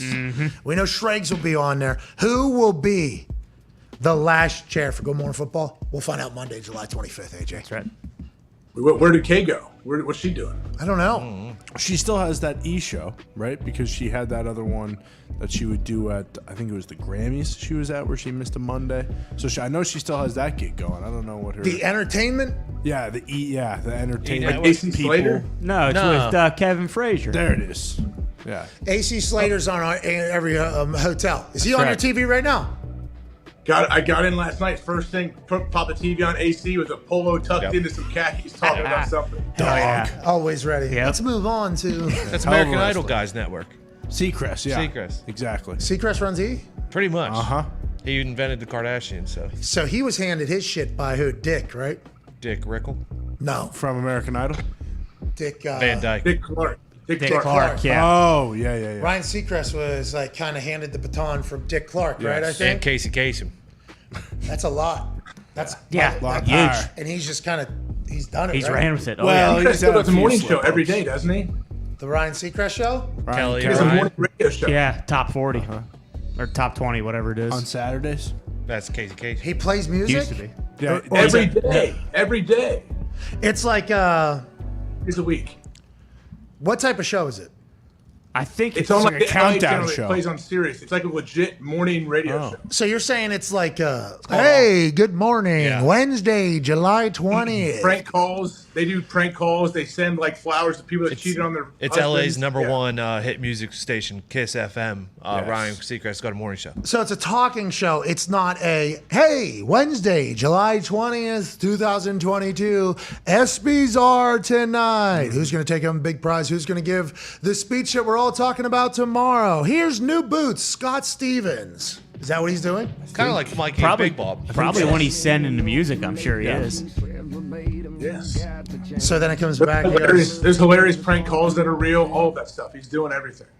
So then he comes out of that song, and he's doing like segments, and then back to music, Mm-hmm. or is it Like, mostly someone will talking? call in. Someone calls in, hey, my husband cheated on me, and Ryan's like, hey, we're gonna call him and fake like we're sending flowers or something, and they do those like goofy pranks, stuff like that. Oh, and then they get stabbed on the boat. Yes. Doesn't he do Kelly and Ryan then after that too? Yeah, Kelly and Ryan, I thought was his show. Well, the reason why I was asking those questions that you guys wouldn't let me ask or get through any of them, because like the music one, you could pre-record easily. Oh, yeah. Oh, yeah. That is something you can easily. But if it's a talking one where they're doing full things, you know, that has to be done every fucking day basically. And who has enough time? How does Seacrest have enough time? He must be one of them robots. I don't know how he does it because I don't know how the time works. Doesn't he live in New York and do the morning show with Kathy Lee still, or whatever it is? So he would have to. It has to be pre-recorded then. It's got. I would guess. I don't know. Yeah, because they do have live audiences. So what every- they do, That's in Brian Kelly's show. Weekday he does on air with Ryan Seacrest, and it's like interviews and topics and talking and stuff. And I think it's on the weekends. On Sunday he does the American Top 40, which he was handed from Casey Kasem. That's where it's mostly music, and he just kind of intros the song. That's pre-recorded. Yeah. When's the Cheaters thing? Every morning, Monday through Friday. I don't know. I would assume it might be pre-recorded because I don't know how he Has does to it. be. with the That time. sounds just like a podcast that they're just putting out then in the morning. No, it's like their show though. It's like a flagship show, Right. For whatever series or whatever it is. It's on iHeartRadio. My question is, do you think, I've never listened to this show, obviously, clearly, I have no fucking idea. Do you think he's recording that every morning? I don't know, man. I always wondered because his show on TV goes on at what, 8 a.m.? What time? 9 a.m.? What time? 9 or 10? Maybe he does 6. Maybe he does 6 to 8 on there. I don't know. What I'm reading here basically says just, syndicated LA morning drive time radio. Congrats to Seacrest with a good work ethic. Unbelievable. he does it. That's why Boomer said he works harder than us and harder than me because he's got that morning show he does. That's right. The morning show folks have to change their entire lives for those morning shows. Yeah. Honestly, you're in bed at like 8, 9 o'clock. You wake up, you have to watch the games and shit from the night before. Then you have to somehow stretch your energy, if you have kids or a family, into early evening. I don't know how people do it. And stay positive. I don't know how people do it, AJ. It'd be really tough if you were solo on your own and you knew you could go home and hang out and sleep. It'd be cool. But like if you had anything to do after that show every day, I think it would be a huge grind. Yeah, it'd be the rest of your life is just solely focused on you're just doing 4 hours every single morning. That used to be the standard for radio shows. I was gonna say Bob and Tom. Yeah, doing that when I would do that, I thought there for a time, maybe I would do that for a few years after I retired if they welcomed me. And I actually asked, like, hey, if this was happen, and inevitably the conversation never really amounted to anything. I am very thankful it didn't. Yeah. I am not a morning person. I wish I was. They say it's a mindset. I might try to go get hypnotized into becoming one because it feels like a lot happens in the morning. But man, having to be, hey, at that early in the morning every day of your life, how the fuck do they do it? I have no idea. I mean, we used to be on at 10 a.m. Even that compared to noon was like, Jesus Christ, you gotta get in here at 7:30, get ready for the show. I'm powered by the moon. You hear me? I'm powered by the moon, AJ. I am a moon-powered individual. What's in that moon? Well, and where is it? I don't know. Where is it? Can't I look at it? Thank you, there. Neil Armstrong and Buzz Aldrin. Thank you, Joe. Speaking of the moon, we talked about it in the last hour and we didn't bring it up. We're fucking assholes. Today is the anniversary of when Armstrong and Buzz made their first and only trip to the moon and took one small step for man, one giant leap for mankind. Congrats to them. Definitely going to the moon. Thank you, gentlemen. Thank you, astronaut. Definitely going to the moon in 1969. Absolutely. Def- Without a doubt. Never been back. 1969, absolutely, certainly traveling to something that, would be difficult to do today. Certainly did that. Drove a car around. Congrats to them. Planted the flag, took some pictures, hit a golf ball or two. Then they slingshotted themselves. That's right. Right? They do not make astronauts like they used to. Fucking Buzz had that telemetry down to it. He had that little notebook that just flipped out. And he's like, okay, well, there it is. He inputted the numbers for the slingshot technique. Got them boys home safe. Of course. Definitely happened. Definitely happened, AJ.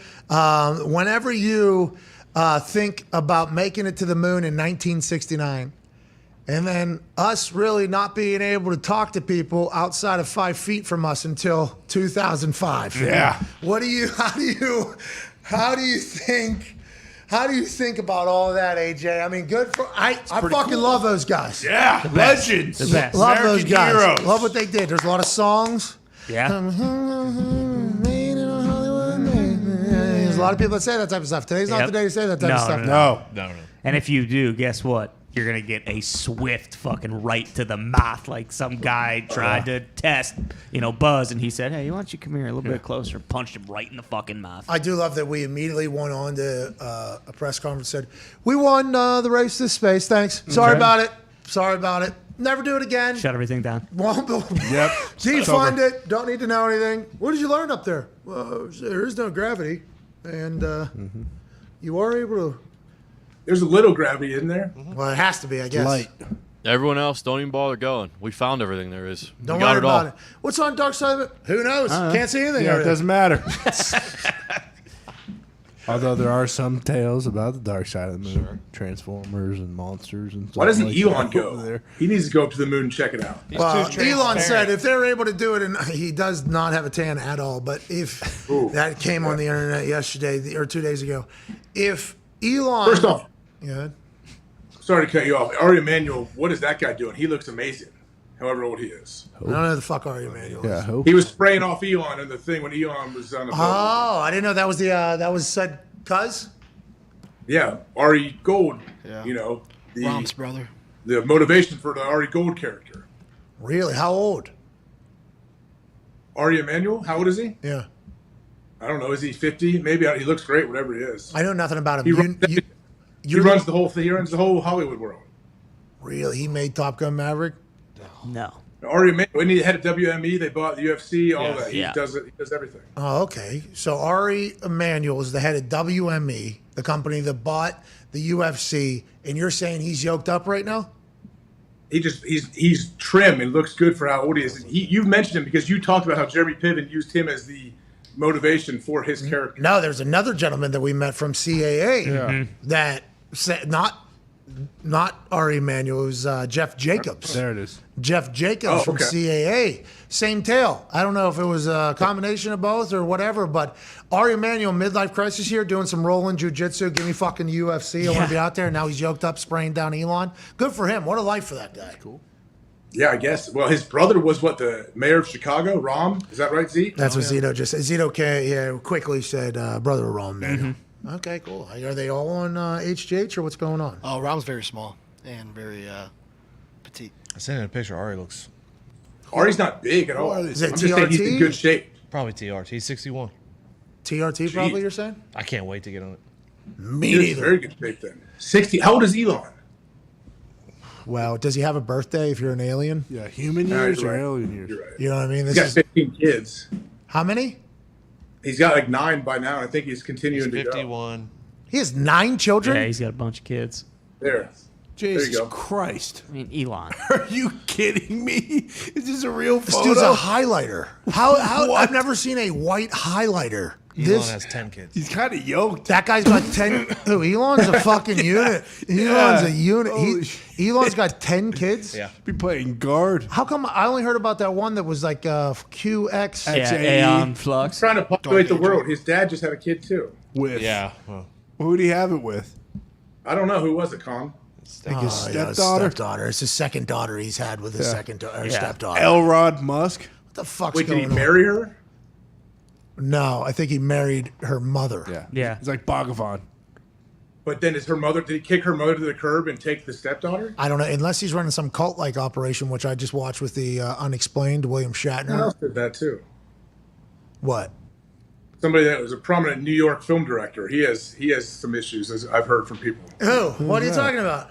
Old Buddy. There's plenty of situations. Well, the Polanski's the guy who was on the run. Yeah, you're thinking Woody Allen though. Yeah. What happened? Woody Allen married a lady and then knocked up her daughter? Married his stepdaughter. Yeah, pretty much. And they said that like they think he might have like started like they started having a relationship when she was like 14 or 15. Oh, like Ricky Martin.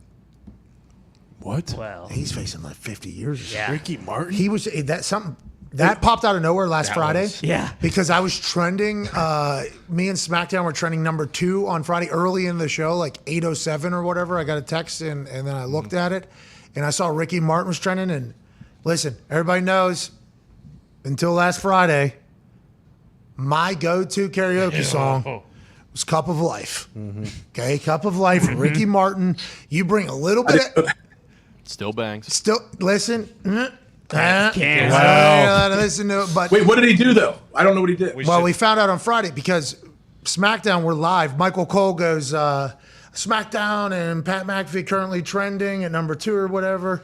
And I only know the experiences that his song has brought me in different karaoke situations, which is, very pause. Here we go. Ole, ole, ole. Karaoke, you don't have to sing anything. It's a very give and take. You just show a little bit of energy and do a little bit of dance, and the entire place will get on your side, which is all you're trying to do, just like a rookie trying to sing in front of a team. Ain't no mountain high. Get everybody to catch on with you. You don't really have to sing. That's if I'm ever forced to do karaoke, Cup of Life was the song that I did. I found that cheat code one night just out of a spur out of nowhere because it was the first song that I saw in the thing. And I'm going to do that. And I'm like, all right, now, if I am ever at an event where I am somehow peer pressured in a moment that I have to go to karaoke, I'll do this. Happened 2 other times. So I've done that thing 3 times. Every single time, by the way, standing O, free drinks. Thanks for coming. How you doing? Keep it moving. Wow, I didn't know you had it in you.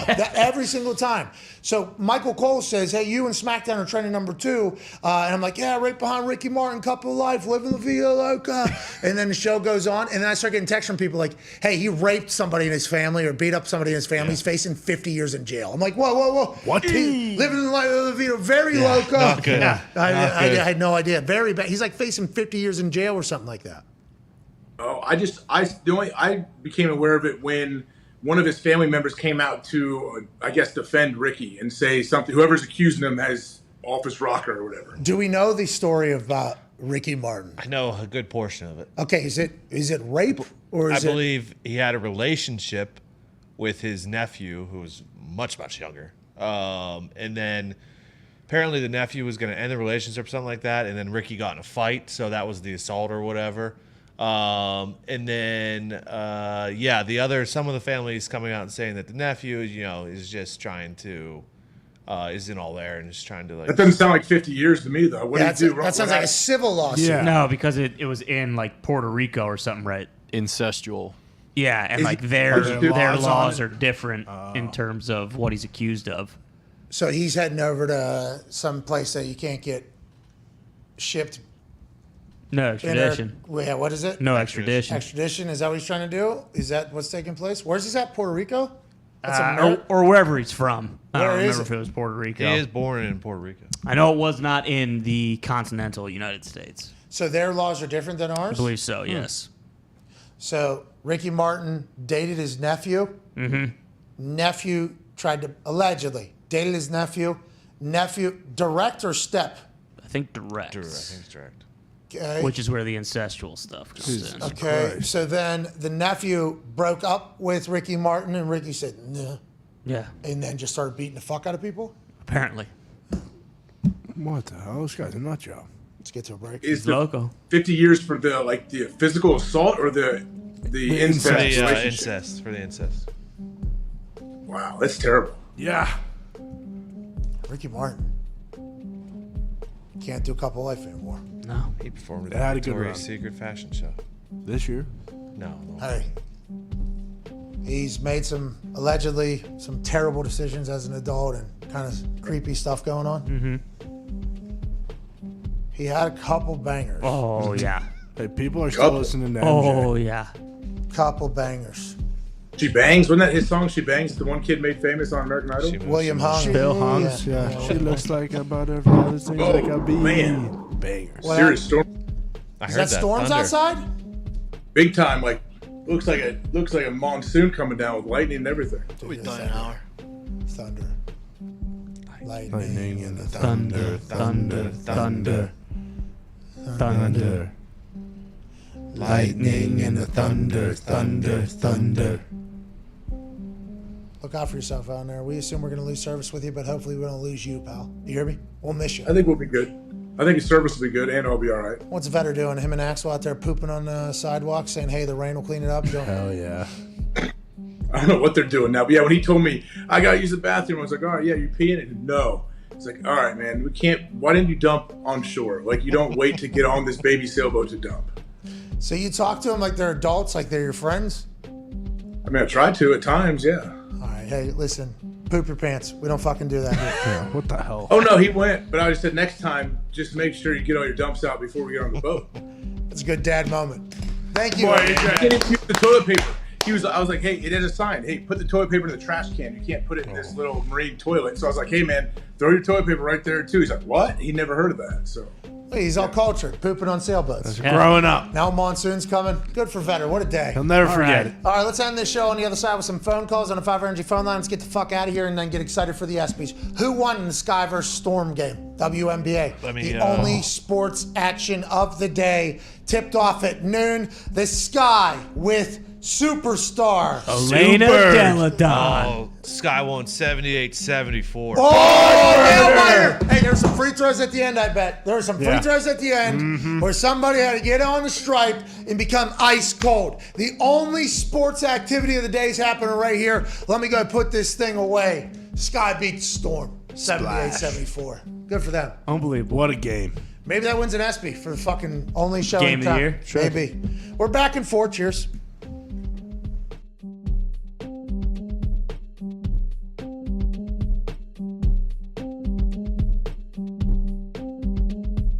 Jacksonville Duval Jaguars are dead. And I think that is something that is a shame. But we should at least have a moment of silence, I guess, for the Urban Meyer-led Jacksonville Jaguar squad.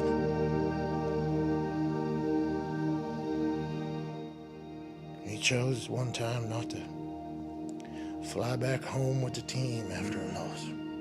Said, I gotta see the grand babies. That's right. The only babies he saw were those young ladies at the shop house that week.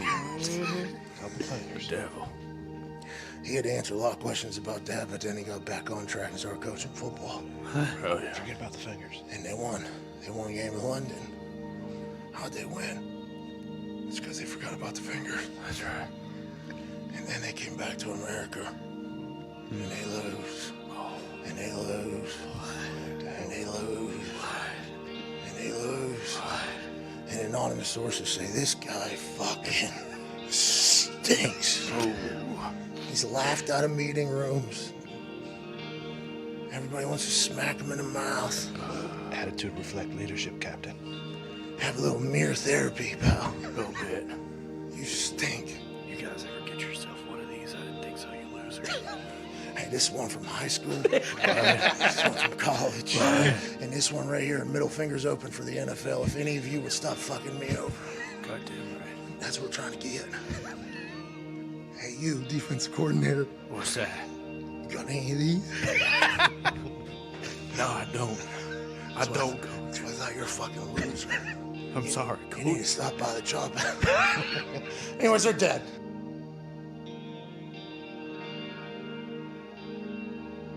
And then AJ! Oh, no. Oh, no. I just want to let Robert Mathis went down. We're gonna have to get another one for him. Goodness. Aaron went down. This is all your fault, though, because remember, you pushed everything. Yeah. Your towel was in. I didn't move. AJ, can we please have a moment of silence for those two incredible pieces of art that I have been very proud to have on my desk? I'm gonna be sick. Robert's left foot is gone. Hey, he still gets to the fucking quarterback. Yeah, he can. Let everybody know he still gets to the quarterback. We need to get some Oh, super the hat glue. is laid down. Ladies and gentlemen, it is time to debut a brand new Aaron Rodgers. Where'd that come from? Yeah, he's right before calling timeout here. He's trying to take down the entire defense. I give him. I'll take the under of 10 days before he's broken. I'd like to shout out the artist that did this. The artist that did this, Big Sky Customs, Bob Brown. Thank you, Bob Brown. I'm sorry your work's gonna get broken on this show, Bob. Dude, It's going to get displayed on the I know, show. put it on Bob. that You're whiskey welcome. bottle again.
Welcome back to the Pat McAfee Show.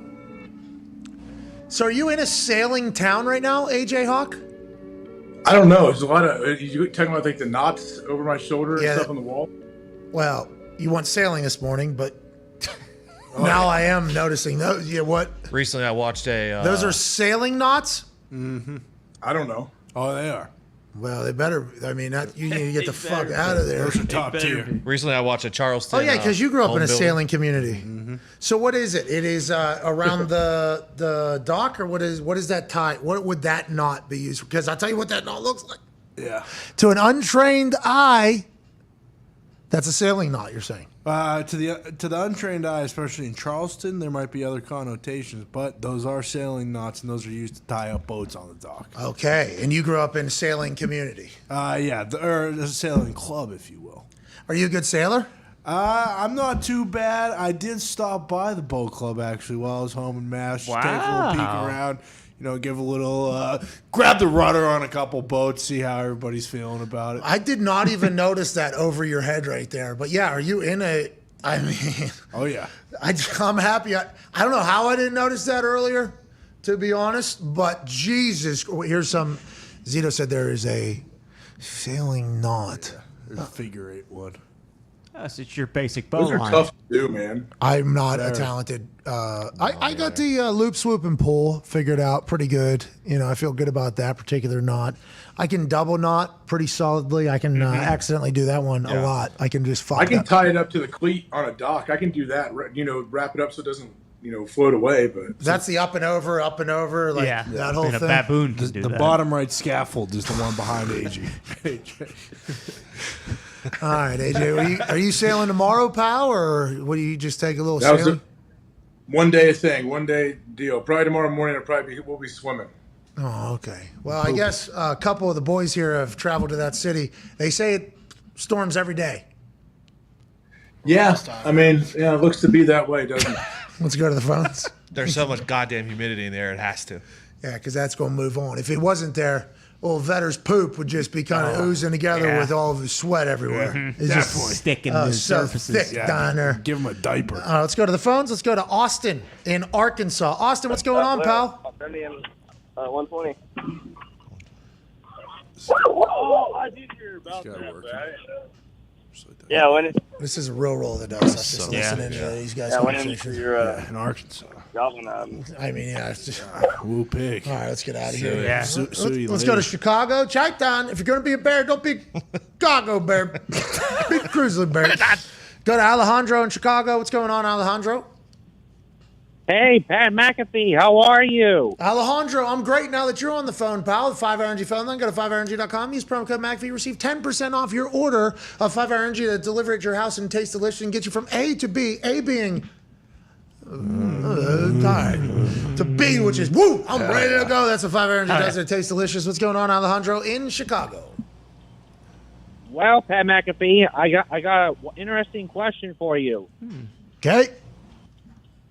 What are your thoughts on facing Baron Corbin, or should I say bum-ass Corbin, at SummerSlam? Thank you, Alejandro, for the question. What do you think my thoughts should be? You confident in me or not? Well, whoa! It depends on you.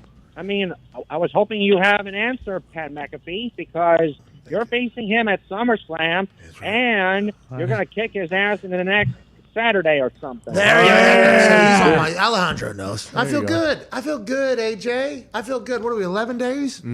11 days away from SummerSlam, Nashville, Tennessee, in Nissan Stadium. I'm taking on that bum-ass Corbin. I'm going to humble him, AJ. I'm going to bring him back down to size. I'm going to make him a good, citizen of our society. That's right. Because he once was that. Now he's just he's a sack of shit who takes advantage of everybody and talks down to everybody, AJ. I got to do what I got to do to save the world.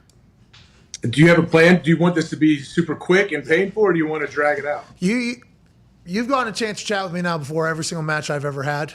I want this thing to be quick. I would like to end this thing quick. I want it to be over. 1, 2, 3. If this thing could last 3.5 seconds, I'd be with it. Because it'd just be one quick, boom, sneak attack. Yep. Maybe one kick to the head, something like that. 1, 2, 3, it's over. That's what I'm looking to do. If it was to go a little bit longer, I'm prepared. I've been prepared. I've been, training, ready to go. Might have added some moves to the arsenal. Might have been worrying a little bit, but I'm trying to end this thing quick. You know that. It's Everybody a guarantee that you're going to end it quick against bum-ass Corbin, but it's also a guarantee that Alejandro will sell you the best fucking T-bone steak you've ever had in Chicago. You see? Say the best goddamn T-bone steak you've ever had. You see? I agree. That was a fake voice. No. No, he's a fucking butcher from 1950. He might be a time traveler. Are you started hiring the Prohibition. plants? Huh? Are you hiring plants to call in now? No, not Alejandro. Not Alejandro. Maybe Owen. Maybe Owen. The 8-year-old from Rhode Island. True. Connecticut. Yeah, don't be such a mark. Yeah, you too, AJ. Don't be a mark over there. Let's go to the phones. Let's go to Rashad in Dallas. What's going on, Rashad? All right. Sounds good. What's up, Pat? Hey, what's up, Rashad? How you doing, man? What do you want to talk about? Yeah, you think Kevin Durant stay with Brooklyn? What do you think? Nope. Me neither. Yep. We don't talk NBA much because who gives a fuck about our thoughts on the NBA? We're not really in there. We'll talk to people that are in there. Adam Silver allegedly a couple days ago said that they're going to try to do something so that players don't continue to request trades early in their contracts. It's like, I don't know how you put that in there. They tried with the Supermax deal of giving more money if you stick around the team longer. That didn't work. If a player wants out of a situation and they're a great fucking player, they'll be able to figure out how to do it. Ben Simmons was able to do it. James Harden was able to do it. It's happened numerous times. How can you tell somebody they can't have a strained hamstring, right? I mean, that could just happen forever. It's an interesting world we're in for sure, but the Brooklyn Nets might be losing Kyrie and KD, and they might be keeping them too. We'll see you tomorrow. Right on. Oh, yeah. If they're good enough, they can do whatever they want. Yeah, if you're... Exactly. Especially in basketball. I don't know how you would... AJ, I don't know how you would stop it. How do you stop a guy who doesn't want to play somewhere anymore? Superstar. You're a superstar. How do they can't stop it, I don't think. They actually can't. I don't think there's any. How do you stop? James Harden said he had a pulled hammy for 3 weeks or something like that. And they're like, all right, we got to get him. How'd they stop that one trade though? What was the trade? Chris Paul. Was it Chris Paul? Yeah, It's because they technically owned the Pelicans at the time. The NBA did. Pelicans, Lakers. Yes. And they said, nah, we're making some money off this guy right now. Directly. We're not moving him. And also that would fuck up the NBA if he went over there. It would be too good of a team, too solid of a squad. And then bang, a couple years later, it was just super team, which made the NBA much better, by the way, I think, to the casual fan. I think basketball purists hate it, but I think casual fan didn't mind seeing all the superstars in a couple different games every single night. I think a lot of people enjoyed that. But if Kevin Durant wants out of there, he can make it. Not that he would. I'm not saying, especially after talking to Letterman, I don't think he's the type of person that would waste a lot of energy trying to ruin everybody's vibe around him or whatever. But if somebody wants out in that small of a team sport, you can make it so they have to. Yeah. I honestly believe that you can do that. Don't you think, AJ? Absolutely. It was like you said with James Harden with the hamstring situation. They could just the player, if he's willing to take the heat, they can manipulate it however they want. If guaranteed contracts, a team would be forced to do something. Ben Simmons. Look what Ben Simmons just did. He was showing up at the facility, but his mental health wasn't good enough Was to he good enough to do that? Is he good enough to do that? He's a first overall pick. He got paid, Defensive too. player of the year, right? Yeah, I mean, rookie of the year. He can't shoot. Got paid. That's how good he is. Well, and also, isn't it So very, was he?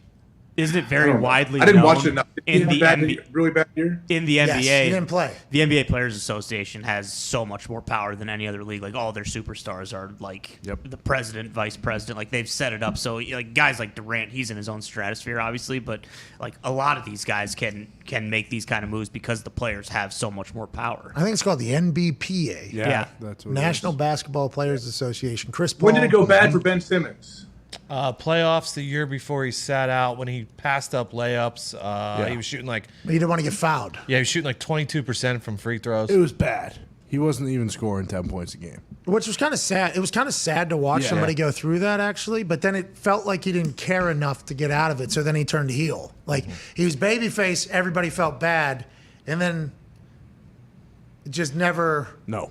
And it was like, oh, so you'll still take all the money, but for whatever reason, you won't figure it out. But then the mental health got brought in. And then a lot of people were like, well, are you kind of minimalizing what mental health actually is with what you have? Like, there's that Ben Simmons thing has layers and layers and layers and layers to it, I think. Yeah, and then he had a back problem, and then he went to Brooklyn, and they were down 3 games against Boston. He didn't play in the game 4, and then right after the season, he got back surgery. So like he had a real serious back problem, but it wasn't reported as a serious back problem. It didn't make any sense. And then Kyrie and Kevin Durant are like, we want out of here. Fuck this. And then Steve Nash is like, what? Why did I do this? Yep.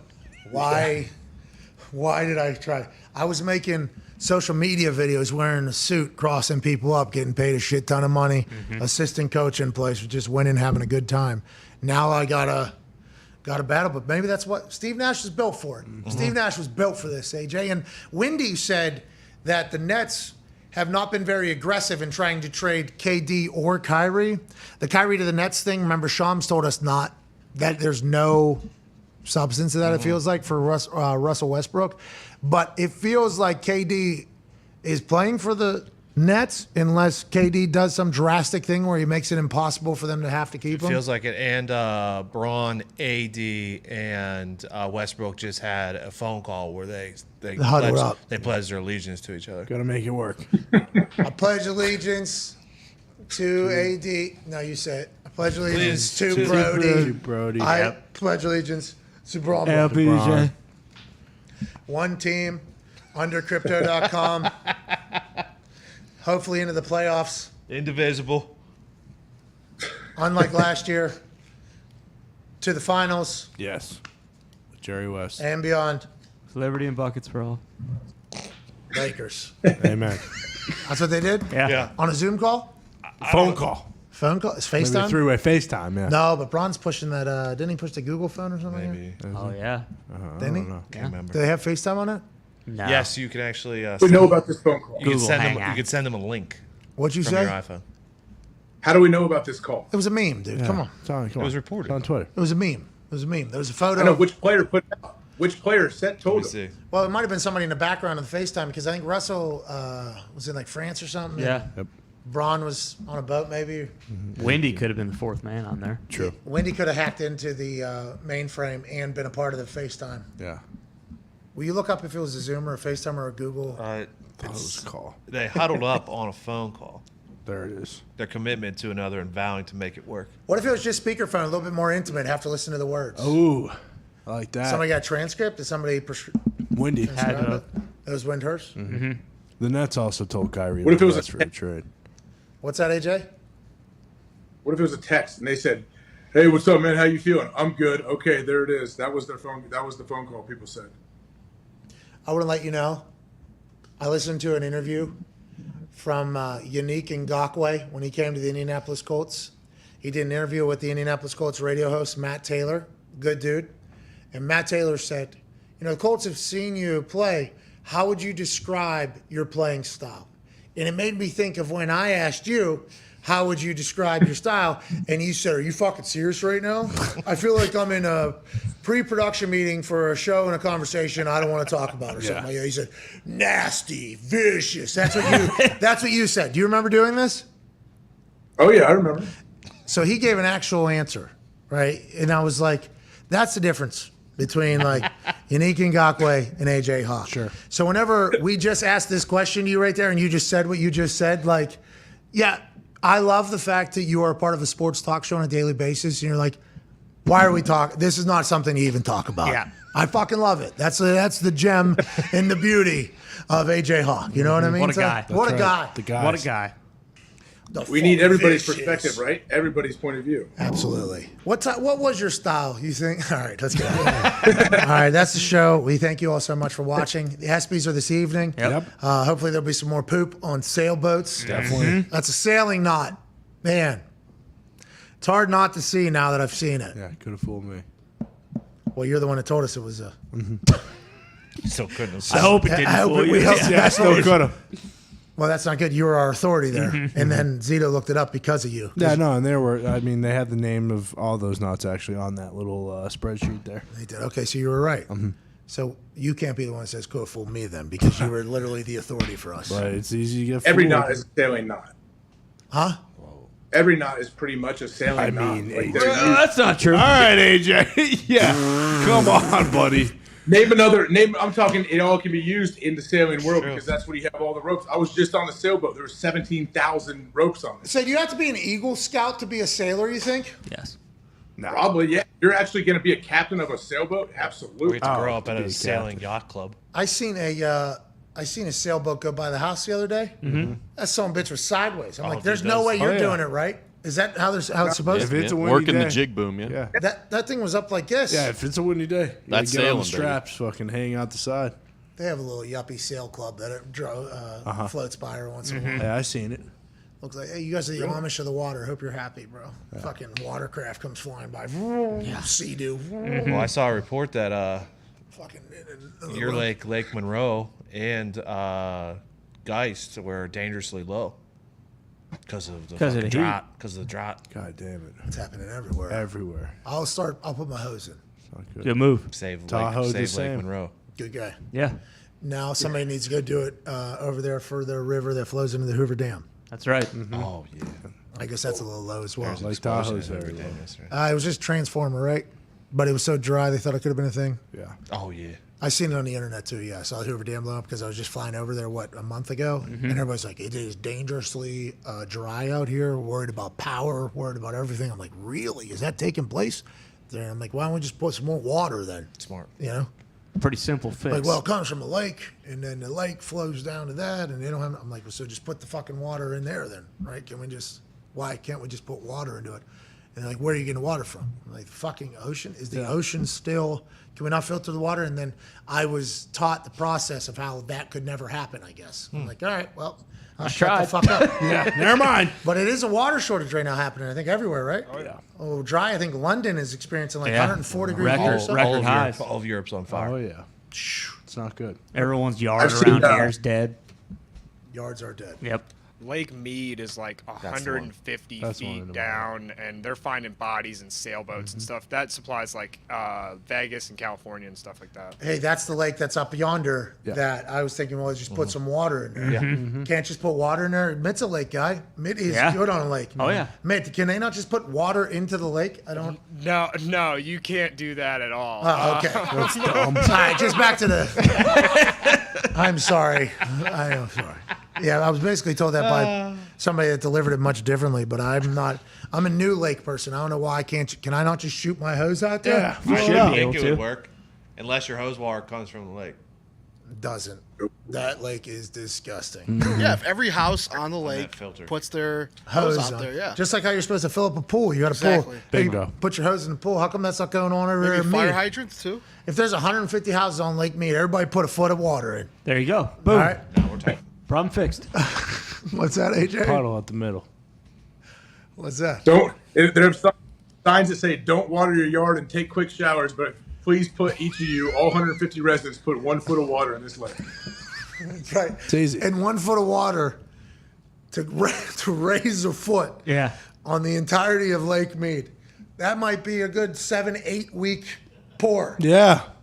Need everybody to do it, though, because the Hoover Dam's getting fucking dry. That's right. That's where a lot of power comes from. Everyone's got to make sacrifices. All right. Get it going. We should not be laughing about this. It's a real problem. We hope everybody's okay. We apologize that there's no water. We're just trying to figure it out. This is how we brainstorm. That's right. Okay, we do apologize for that. Ain't that right, AJ?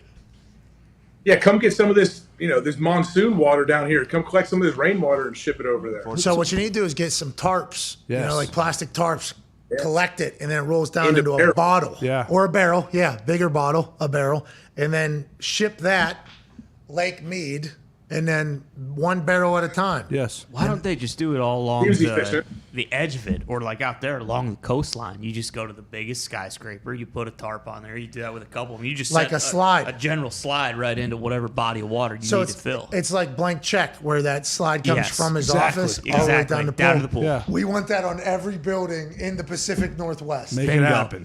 Run them all in there. Let's conserve the rain. Back in the day, they had to do that, right? Collect the rain. Oh, yeah. That's right. This isn't new. This is old school. And you just got to hope it's not acid rain. If it is. Which then- it 100% is, right? Because that's where we live in now. Pretty much. Don't bring an umbrella to this fucking Brainstorm. either, because Especially now because we need to exactly the water. We Yeah. need bring a water slide to this to brainstorm. the brainstorm. We are the worst show. We're the worst show of all time. Blank Check's a good movie. Unbelievable. So good. Macintosh, dude. Mr. McIntosh. That was a game changer for me watching that show. Honestly, I'm like, all right, I need $1 million. That was a lie. That show is a flat out lie. Well, back then, though. Maybe that was Came back. out in like 93. That was back when people were like, you get $10,000, you invested $10,000. That's going to make $2,500 for you a year. You don't even touch it. So then, like, everybody in their head is like, all right, I get to $1 million. That should make me a certain amount of money every single year that I won't have to work for the rest of my life. I just got to get to that. And then as we grow older, it's like, that 25% actually went down to 0.04% guaranteed. It's like, whoa, that's quite a fucking drastic change from when my childhood was. Well, taxes and inflation, the way things go up and down. It's not as steady as it once was. Sorry about it. It's like, well, fucking, I seen Blank Check Kid have the time of his life. He was eating ice cream out of a fucking trophy. He was. He had a bumper cart, go-kart Go-kart track in the backyard. I mean, he had. I love that movie. I know. You want to reel down or look into what Preston's been doing since then. Oh, no. It's unfortunate. Do you know AJ? It sounds like. No, I honestly, I thought he was doing great. What happened? Tom? No. He's fallen on some tough times, basically, since a couple of years after. Not quite as bad as Goldberg from Mighty Ducks, but He needs to get Well, back. he's come pretty back. bad. He needs to get back on his bike and drive behind cars pulling out of parking lots. He does. Let's get out of here. That kind of put a whole bow on the Blank Check conversation. Truly. $1 million in '93 is worth around roughly estimated about $2 million today. There you go. What about inflation? That is factoring. Double. What about the From 1993, So 30 so years. 29 years Yeah. for 100% inflation. what about the Fed hiking interest rates? Listen, I mean, I'm just Googling over here, but there's a lot of different sites. What about the taxes? What were the taxes $2 then? million. What are the taxes now? What was milk worth back then? What state? California. Where fucking Blank Check Microsoft was. Yep. Was it California? I don't know. Taxes. Remember how his dad came around? His dad was an His asshole. his dad was terrible, hated him, and he finally came around at the very end. Oh, yeah, I I was remember- like, oh, I respect what you're doing. Like dinner? Like wasn't it around Yeah. the dinner table there was a Because moment? they used to shit on him because his older brothers had jobs and they didn't have to ask his dad for money to go mini golf. And he was 12 years old. Yeah. So He sent him to a birthday party with no money, and then all his friends made fun of him for being a fucking broke asshole. and he's Well, get a fucking job, pal. everybody else does. Yeah, I Yeah. remember that. Yep. What a bad fucking family situation. Yeah. Kind of forced his hand to go rob that guy of $1 million. Pretty much. And then basically, ipso facto, he's going to end up having sex with the lady 30 years older than him. Is that the movie of the weekend or? It's money. That's Did he? Remember, he Wow. was a. Yeah, all right. She's an FBI. She was. Yeah, she seemed to have. Hey, here, speaking of movie of the weekend, Blackbird's very good. Yeah. So good. Blackbird's. I don't even not- know what it is. It's not a What is movie. it? It's not a movie. It's a series, but they're like hour and 5 minute episodes. It's about a real story that happened here in Illinois and Indiana about detectives and a drug dealer, and it was awesome. It was great. The dude that is in that show is alarmingly handsome. Yeah. Like, you look, he shows up on the screen, yoked, chiseled, perfect smile. He's the guy from The Kingsman or whatever. Taron Egerton. Oh, he's Paul Walter Hauser. It is. No, not it's him. like strikingly. Holy fuck! This is a incredibly handsome guy. Now, there's a bomb in Centennial Park. Bingo. Did play an incredible. Paul Walter Hauser. He was not the alarmingly handsome person in this one. Oh, he's handsome. But Cuzzy from The Kingsman, fucking holy shit. He was on my screen right in front Where of do me. I watch it? Apple TV. Very good. It's good. I'll get it. Apple's still doing that fuckboy shit where they're putting out one per week. Yeah, Need to it's stop it, Apple. Okay? Yeah. You guys are the ones that changed this whole game into a binging game. We give us 4 at a time. Or 3 at a time, or 5 at a time. Yeah. I understand you want to get at least 2 cracks at the apple for each thing you make because you might end up like Netflix losing 1 million subscribers, even though they said they were going to lose 2 million subscribers. So their stock market price didn't really have that much of a fall with this announcement, even though it collapsed after 200,000 subscriber loss. They lose another million, no real, because they were expecting and projecting a 2 million subscriber loss. So nice play for the future for people to think about. Maybe the boys over at FaZe Clan. Might need to get into that now that they're a publicly traded company. But yes, it is worth a watch on Apple TV. Fucking very well done. You're not going to be happy when Succession comes back. No, not at all. That's the thing. HBO lasts. They do one a week. Apple TV is going to last. They do one a week. It's not good that Netflix is crashing and they're the ones They're that trying to don't go back do to the one old a week. model.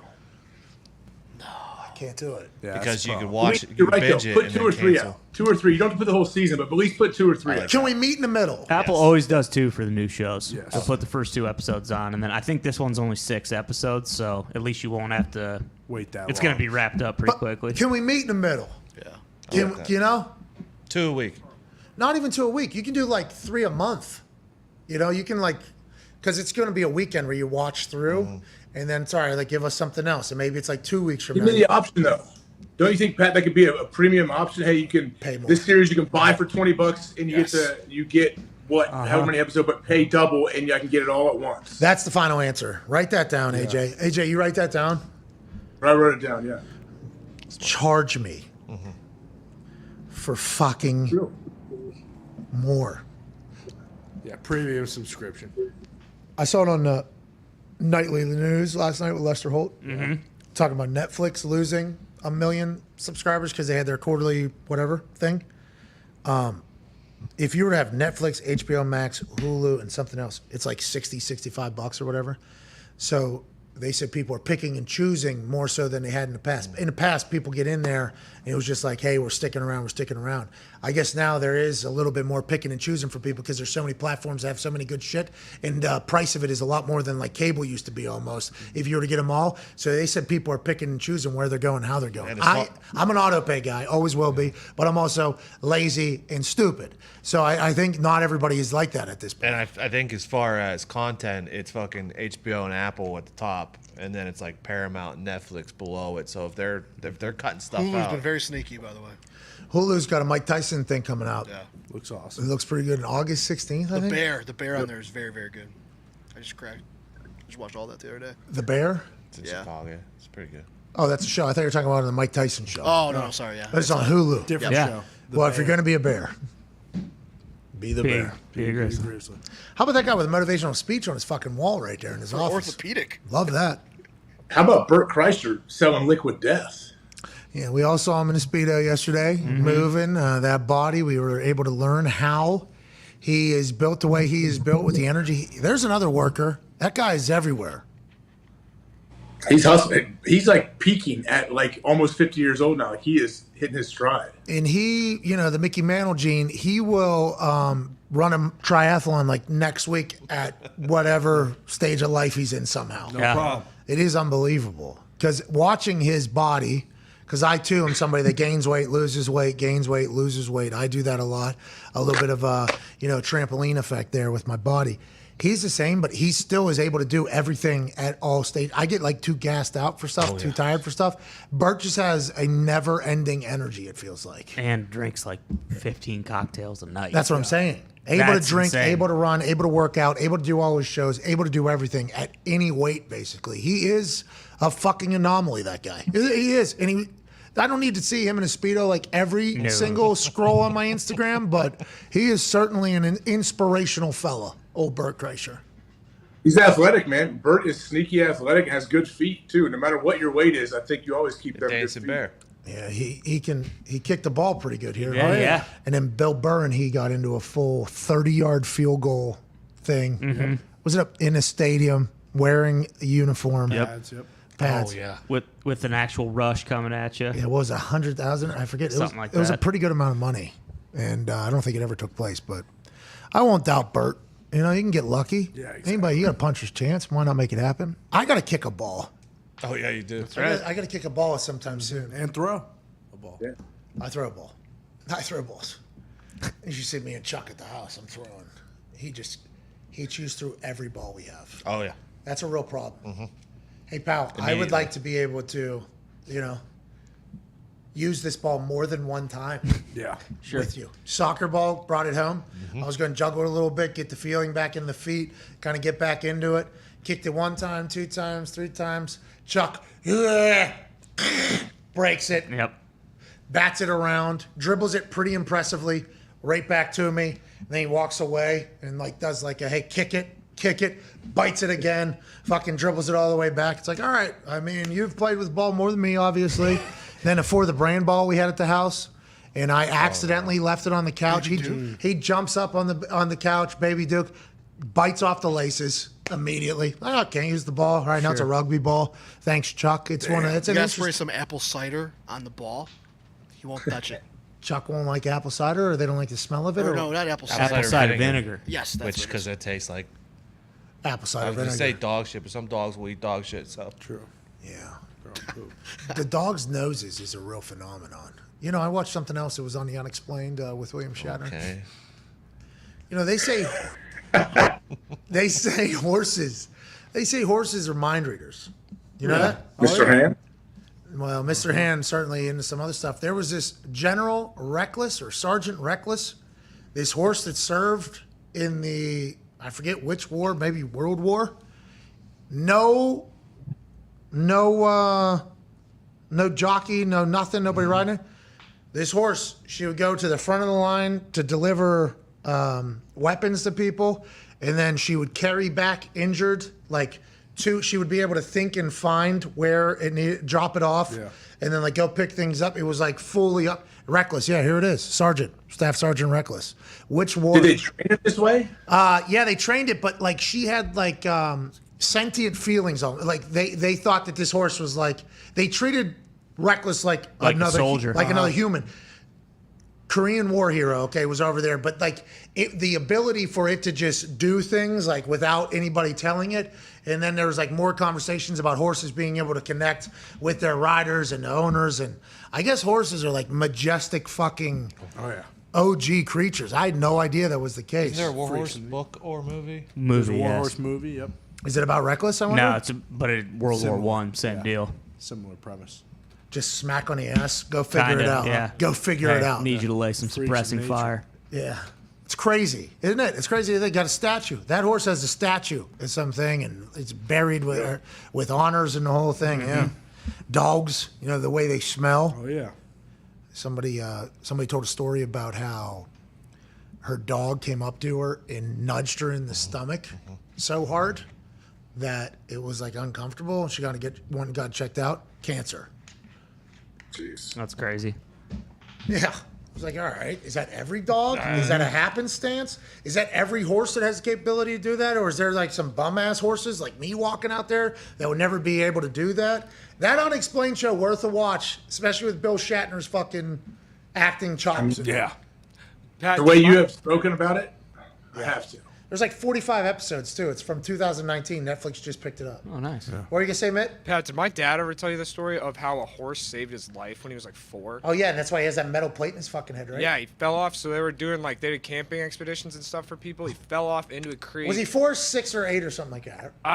He was an even number. I think he was 4 or 6. He definitely knew how to walk. He had to learn how to like walk and stuff again. But he fell off the horse. He was way behind like the pack. He's riding this horse by himself, by the way. 4 years old or 6 years old. He was on an odd number. No, it certainly wasn't an odd number. It certainly wasn't an odd number. He grew up on like a horse ranch though, out in the middle of fucking Montana. Was giving tours at like the age of like 6 on these horseback. What a reckless, speaking of reckless situation. And he did. It was going across a stream or something, right? Yeah, he was going across a creek and then he fell off and then like he cracked his head and he was like basically laying almost dead in the creek, and then the horse took off and like went and got his dad, and then brought him back to like where my dad was like laying, and they had to like helicopter him out and stuff. But yeah, horses are crazy. And he still has this metal thing in his fucking head that like he knocks on it. It's like he uses it. A lot of people say that as well. Also like stunted his growth too. I think he's still the same size as when he was that 6-year-old on the horse. And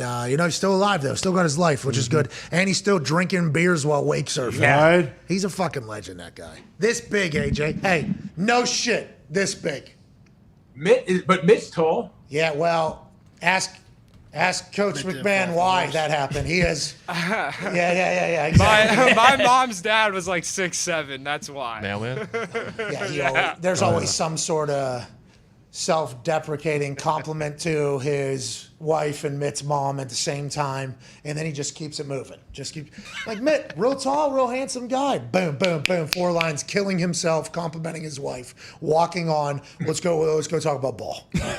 He is just a football guy. This tall though, he is. Hey, next to AJ Cole, AJ Cole and Carlson over there, the punter and kicker for the Raiders, they're both like 6'3", 6'4". There's going to be some warm-up shots where we got Siciliano McMahon. Yikes. I thought about that immediately upon him going to the Raiders. I'm like, oh, there's going to be some magical pictures for old Tom McMahon. I appreciate the hell out of that guy. I appreciate the hell out of you too, mate. Great show today. You too, Zeke. Nick, you did fantastic. Ty, Connor, Ton, AJ, Bruce, Dirty, Billy. Everybody, we appreciate the hell out of you. New haircuts. I know you noticed that from Back Porch Barbershop to you, JC. We'll be back tomorrow, AJ. Enjoy Charleston.